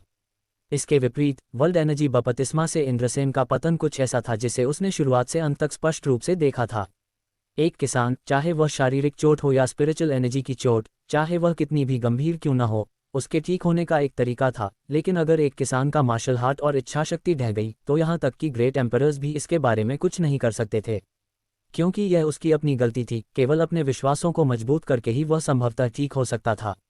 अर्जुन इंद्रसेन से परिचित नहीं था और उनके बीच एक खाई भी थी। इंद्रसेन को न मारना पहले से ही उचित था, तो इस समय उसे सांत्वना देने के लिए उसके पास अवकाश कैसे हो सकता था। तो केवल उसकी ओर देखने के बाद अर्जुन ने अब उसकी ओर कोई ध्यान नहीं दिया। अगले ही पल अर्जुन ने अपना फैलाया और उसे तैरते हुए महाद्वीप के आंतरिक हिस्से की ओर बढ़ाया। वह देखना चाहता था कि उसकी अवतार तारा स्रोत को परिष्कृत करने में कैसे प्रगति कर रही थी। अर्जुन अपनी अवतार के तारा स्रोत को परिष्कृत करने का इंतजार कर रहा था, क्योंकि अगर वह वास्तव में सफल हो जाता तो वह स्टारफील्ड के इतिहास में 2 सितारों का पहला मास्टर बन जाता। एक तुच्छ शीर्षक एक बात थी, लेकिन मुख्य बात एक स्टार मास्टर बनने के विभिन्न लाभ थे। अभी अभी उत्पत्ति सम्राट क्षेत्र तक उन्नति के बाद अर्जुन स्पष्ट रूप से महसूस कर सकता था कि शैडोड स्टार के साथ उसका संबंध, जो सैकड़ों लाखों किलोमीटर दूर था, बहुत करीब हो गया था। और क्या उसकी खेती में सुधार के साथ शैडोड स्टार को भी महत्वपूर्ण पोषण प्राप्त हुआ होगा? इस बारे में कोई संदेह नहीं था, लेकिन विशिष्ट स्थिति के लिए अर्जुन को जांच करने के लिए शैडोड स्टार वापस जाना होगा। अर्जुन ने अपना जारी किया और चुपचाप अपनी अवतार की स्थिति को महसूस किया। अगले ही पल उसका चेहरा नाटकीय रूप से बदल गया और वह जल्दी से तैरते हुए महाद्वीप को देखने के लिए आसमान में उड़ गया। एक पल बाद उसका शरीर हिल गया और वह सदमे में चिल्लाया, यह क्या हो रहा है? अर्जुन ने अविश्वसनीय रूप से नीचे तैरते हुए महाद्वीप को घूर कर देखा। उसकी आंखें लगभग बाहर निकल आईं। चीजें उसकी उम्मीदों और कल्पना से परे बढ़ गई थीं। उसने कभी उम्मीद नहीं की थी कि ऐसा कुछ होगा, जबकि उसकी अवतार तारों के तारा स्रोत को परिष्कृत कर रही थी। ऐसा नहीं था कि उसकी अवतार का परिष्करण सुचारू रूप से नहीं चल रहा था। इसके विपरीत अर्जुन महसूस कर सकता था कि उसकी अवतार अत्यंत सुचारू रूप से प्रगति कर रही थी। किसी समय उसकी अवतार ने तारा स्रोत को अपने शरीर में पूरी तरह से परिष्कृत कर लिया था और तैरते हुए महाद्वीप का स्टार मास्टर बन गया था। अवतार की आभा भी आसमान छू गई थी। हालांकि यह मुख्य बात नहीं थी। मुख्य बात यह थी कि उसकी अवतार वास्तव में पूरे तैरते हुए महाद्वीप के साथ मिल गई थी। उसकी धारणा में नीचे का पूरा तैरता हुआ महाद्वीप उसकी अवतार बन गया था। दूर देखते हुए तैरते हुए महाद्वीप के एक छोर पर अर्जुन एक अस्पष्ट धुंधले सिर को देख सकता था। धुंधले रूप से एक विशाल धुंधले सिर को देखा जा सकता था। हालांकि यह पूरी तरह से नहीं बना था, लेकिन यह पहले से ही अपने भ्रूण रूप में था। तैरते हुए महाद्वीप के दोनों ओर भुजाओं के जन्म के संकेत दिखाई दे रहे थे। दूसरे छोर पर 2 पैरों के निशान थे। वर्तमान तैरता हुआ महाद्वीप एक विशालकाय की तरह था जो शून्य में सुप्त पड़ा था। गुदोंग। भले ही अर्जुन को बड़े तूफानों को देखने की आदत थी, इस पल में वह बिना निगले नहीं रह सका, क्योंकि उसके माथे से ठंडा पसीना टपक रहा था। क्या हो रहा है? अर्जुन ने केवल महसूस किया कि उसका दिमाग अराजकता में था। जो कुछ भी वह जानता था या देखता था, वह इस अजीब दृश्य को समझा नहीं सकता था। अर्जुन ने गहरी सांस ली। उसने खुद को शांत किया। उसने अपनी आंखें बंद कर लीं और अपनी अवतार की स्थिति को सावधानीपूर्वक महसूस किया। उसकी अवतार अभी भी भूमिगत थी और ऐसा नहीं लग रहा था कि यह बहुत बदल गया था, लेकिन यह वास्तव में पूरे तैरते हुए महाद्वीप के साथ एक साथ मिल गया था। इसके अलावा धर्मज्ञ की इच्छा के हस्तक्षेप के तहत यह महाद्वीप वास्तव में अपने स्वयं के रूप के अनुसार अपना आकार बदल रहा था। स्टोन मंगूज कबीले की दिव्य तकनीक। ये पूरे तैरते हुए महाद्वीप को निगलना और परिष्कृत करना चाहता है। अर्जुन अपने दिमाग में जानकारी सुनकर चौंक गया। ये किस तरह का चौंकाने वाला करतब था? भले ही तैरता हुआ महाद्वीप बहुत बड़ा नहीं था, लेकिन इसकी परिधि अभी भी 2 से 300 हजार किलोमीटर थी। अगर धर्मज्ञ वास्तव में स्टोन मंगूज की जन्मजात दिव्य तकनीक का उपयोग इसे परिष्कृत करने के लिए कर सकता था, तो यह एक ऊंचा पत्थर का विशालकाय बन जाएगा। ऐसे विशाल पत्थर के विशालकाय से उत्पीड़न की एक मजबूत भावना निकलती थी, और एक उत्पत्ति सम्राट क्षेत्र के गुरु के पास भी ऐसी शक्ति के सामने भागने के अलावा कोई विकल्प नहीं होगा। बस इसके बारे में सोचें, अगर एक पहाड़ से बड़ा मुक्का नीचे गिरता है तो कौन बच सकता है? अर्जुन को अभी भी ऐसा लग रहा था कि वह एक सपने में था, जो आश्चर्यचकित और बहुत खुश दोनों था। कोई रास्ता नहीं है। वह हैरान था क्योंकि धर्मज्ञ की कार्रवाइयां उसकी उम्मीदों से ज्यादा थी, लेकिन वह बहुत खुश था क्योंकि अगर यह सफल हो जाता तो उसके पास एक और महान सहायक होगा, जो सियो सियो और बहती हुई ज्वाला की उड़ती आग से भी अधिक शक्तिशाली होगा। धर्मज्ञ की इच्छा उसकी अपनी थी, और हालांकि इसे केवल एक सह आत्मा द्वारा नियंत्रित किया जा रहा था, लेकिन चूंकि इसने ऐसा कदम उठाया था तो इसका मतलब था कि सब कुछ अभी भी उसके नियंत्रण में था।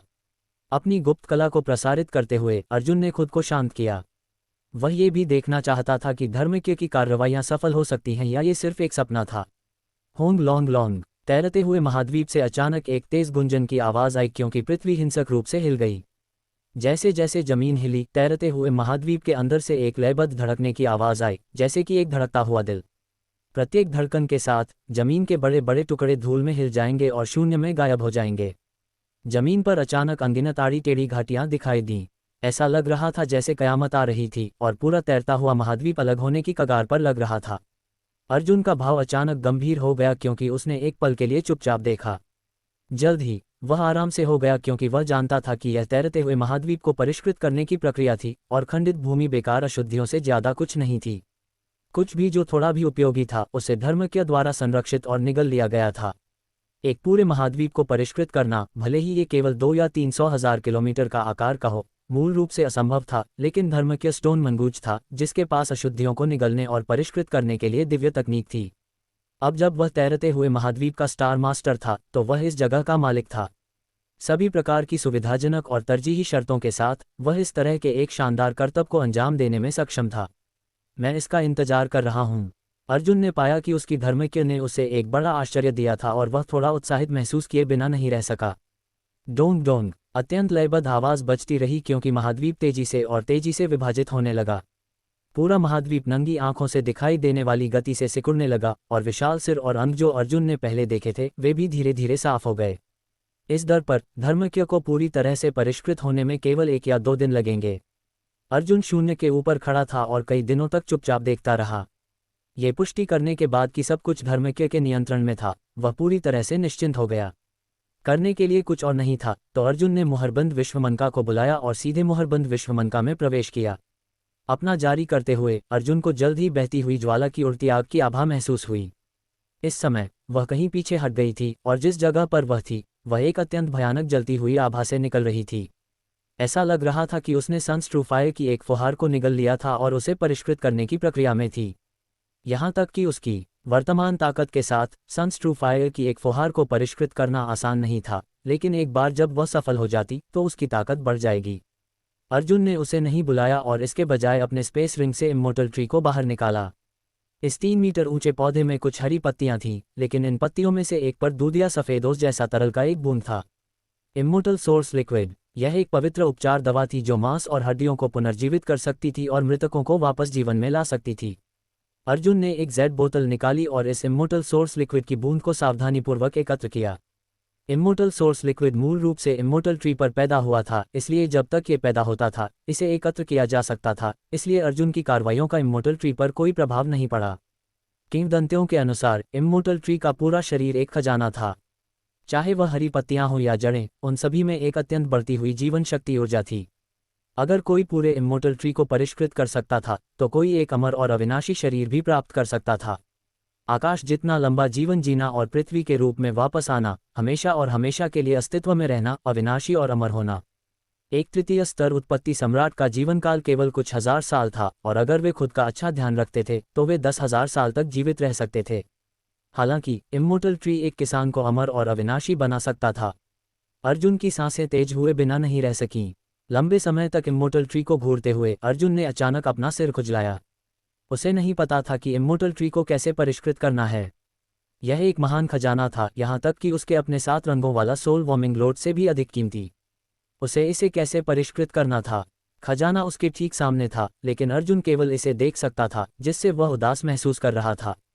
अपने सिर को झुकाकर और इसके बारे में सोचकर अर्जुन ने इम्मोर्टल ट्री को इकट्ठा करने के लिए अपने का उपयोग करने की कोशिश की। आखिरकार उसने सोल वार्मिंग लोड्स को इकट्ठा करते समय ऐसा किया था।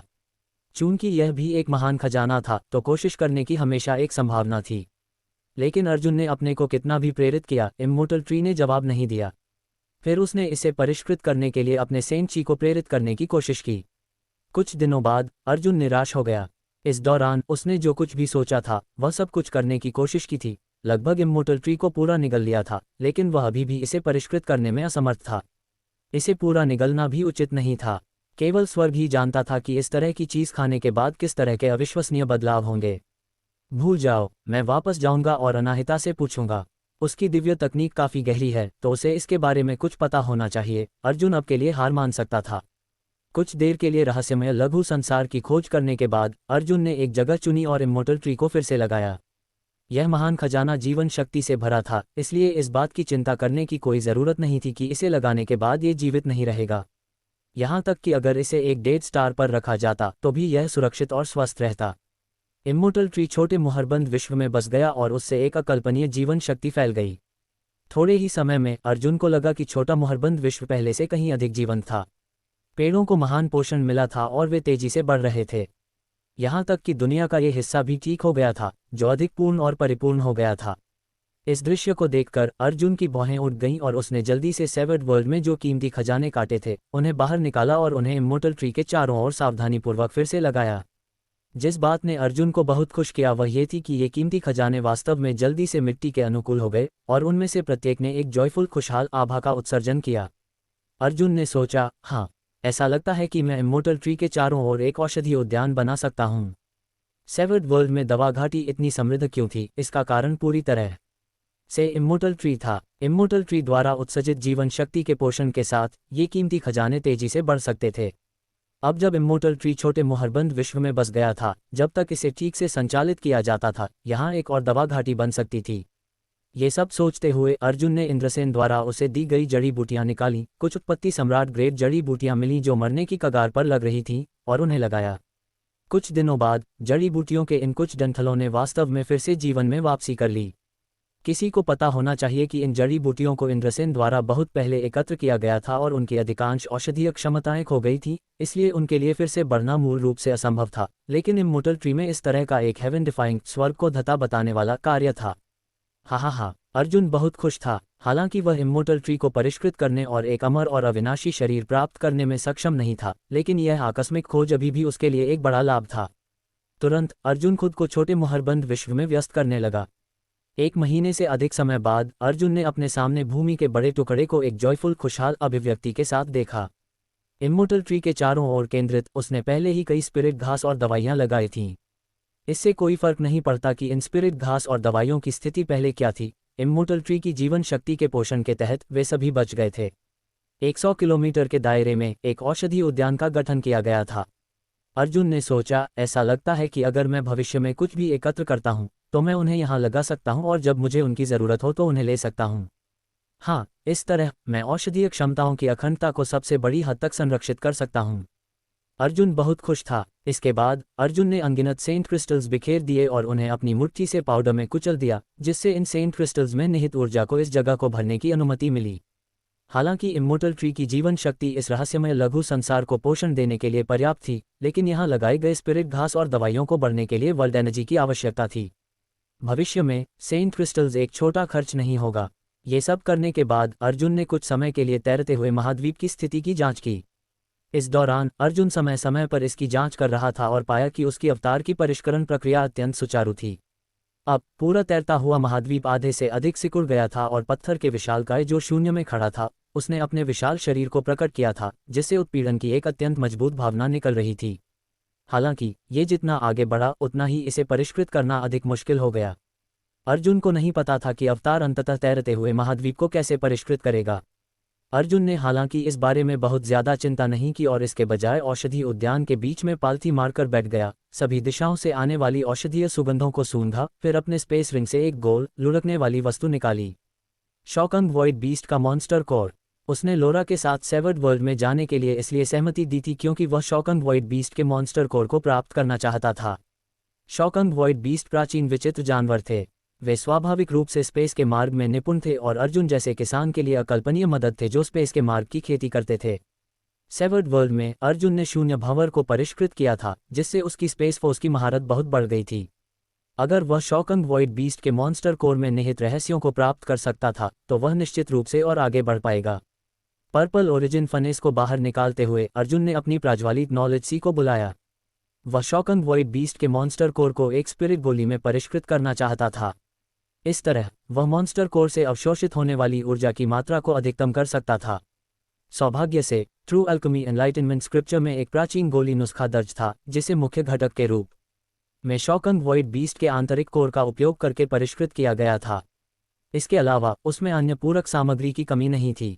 समय उड़ गया। 2 और महीने बीत गए।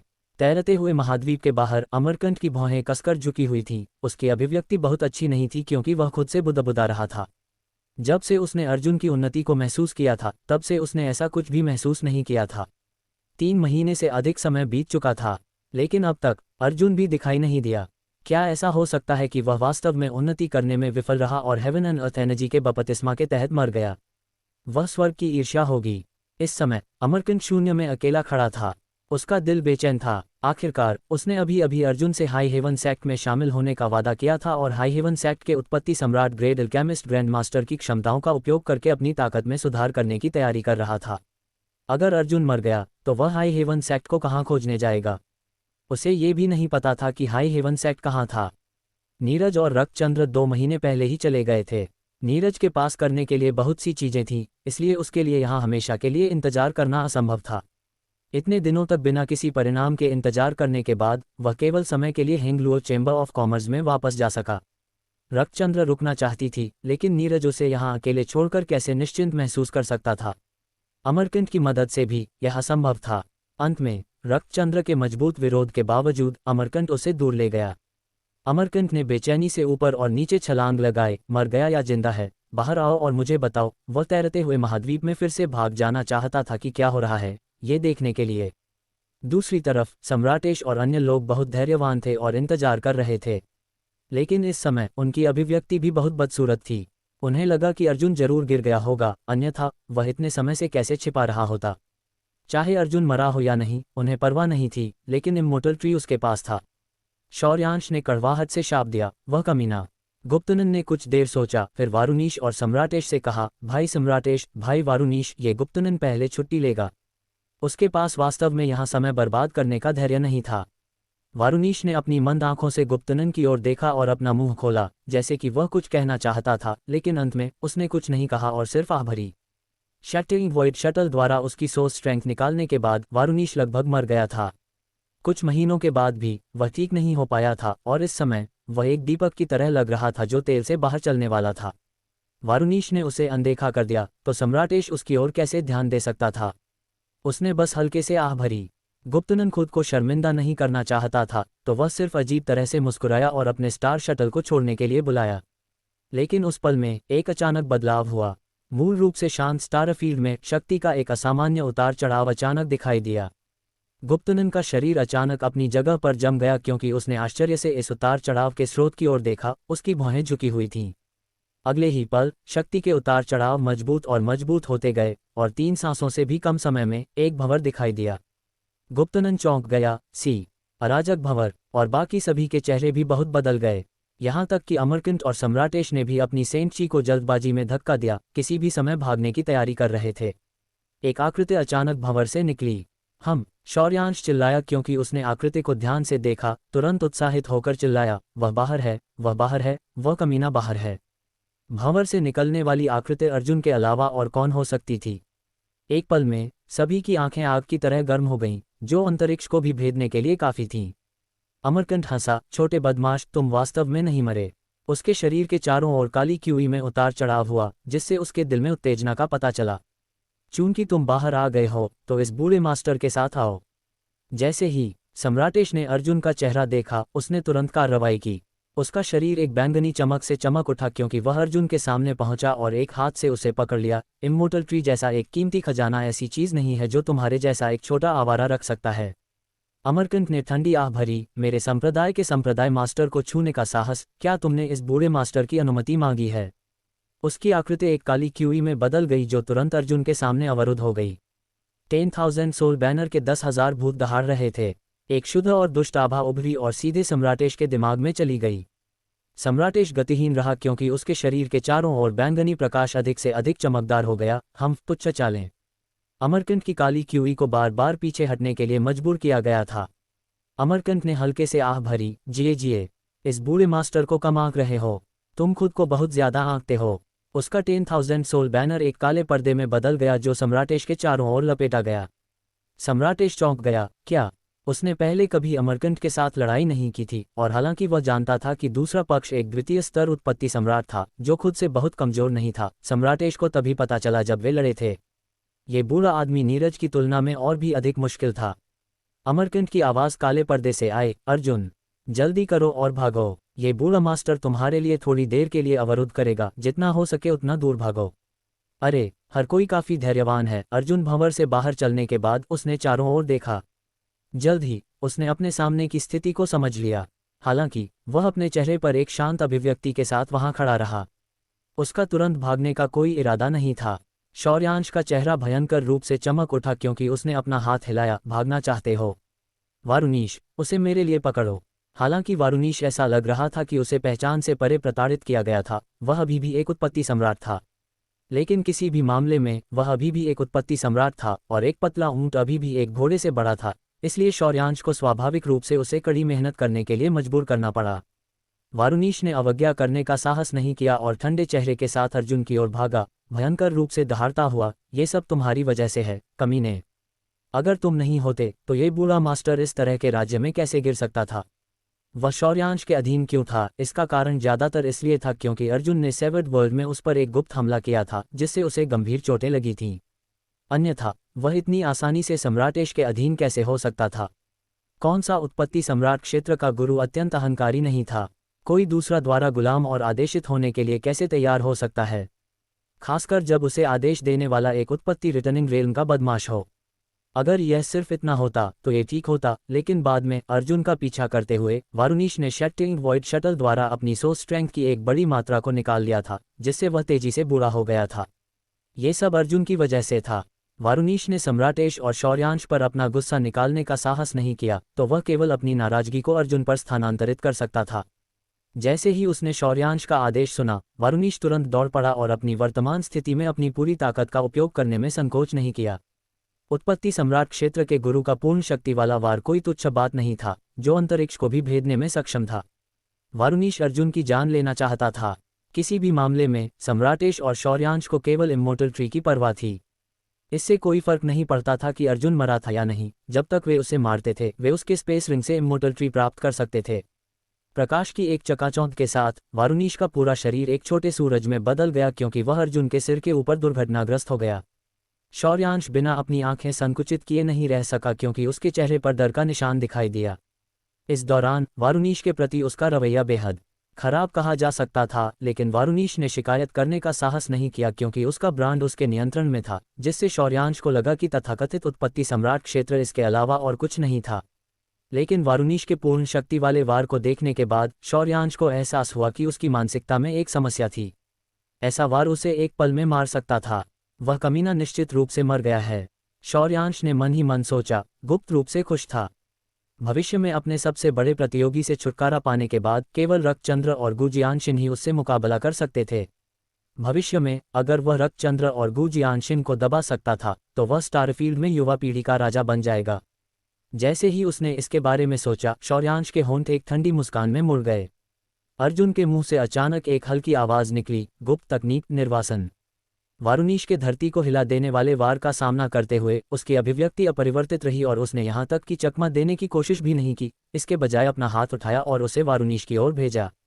इस हाथ ने शक्ति का एक रहस्यमय उतार चढ़ाव जारी किया जो वारुनीश की आंखों में बड़ा और बड़ा होता गया, जैसे कि यह एक दुनिया में बदल गया था जिसने उसकी आंखों में प्रकाश को स्पष्ट कर दिया था, जिससे उसे केवल अंधेरा और अराजकता बची थी। वारुनीश ने डर में चिल्लाया, क्या? चकाचौंध वाला प्रकाश तुरंत नष्ट हो गया और वारुनीश अर्जुन के सामने एक भ्रम में खड़ा था। उसके सामने के दृश्य को अविश्वसनीय रूप से घूर रहा था। उसकी आंखें लगभग बाहर निकल आईं। उसे नहीं पता था कि अभी अभी क्या हुआ था। उसका सर्वशक्तिशाली हमला स्पष्ट रूप से लॉन्च किया गया था, लेकिन अर्जुन को कोई नुकसान नहीं हुआ, यहाँ तक कि उसके सिर पर एक बाल भी नहीं बिगड़ा। ऐसा लग रहा था जैसे उसके वार ने एक पूरी तरह से अलग जगह पर प्रहार किया था। अगर आपको कहानी पसंद आई हो तो लाइक, थम्स अप का चिन्ह, शेयर और सब्सक्राइब बेल करना मत भूलें। मिलते हैं अगली कहानी में, यहीं माय नॉवल रूम पर 1।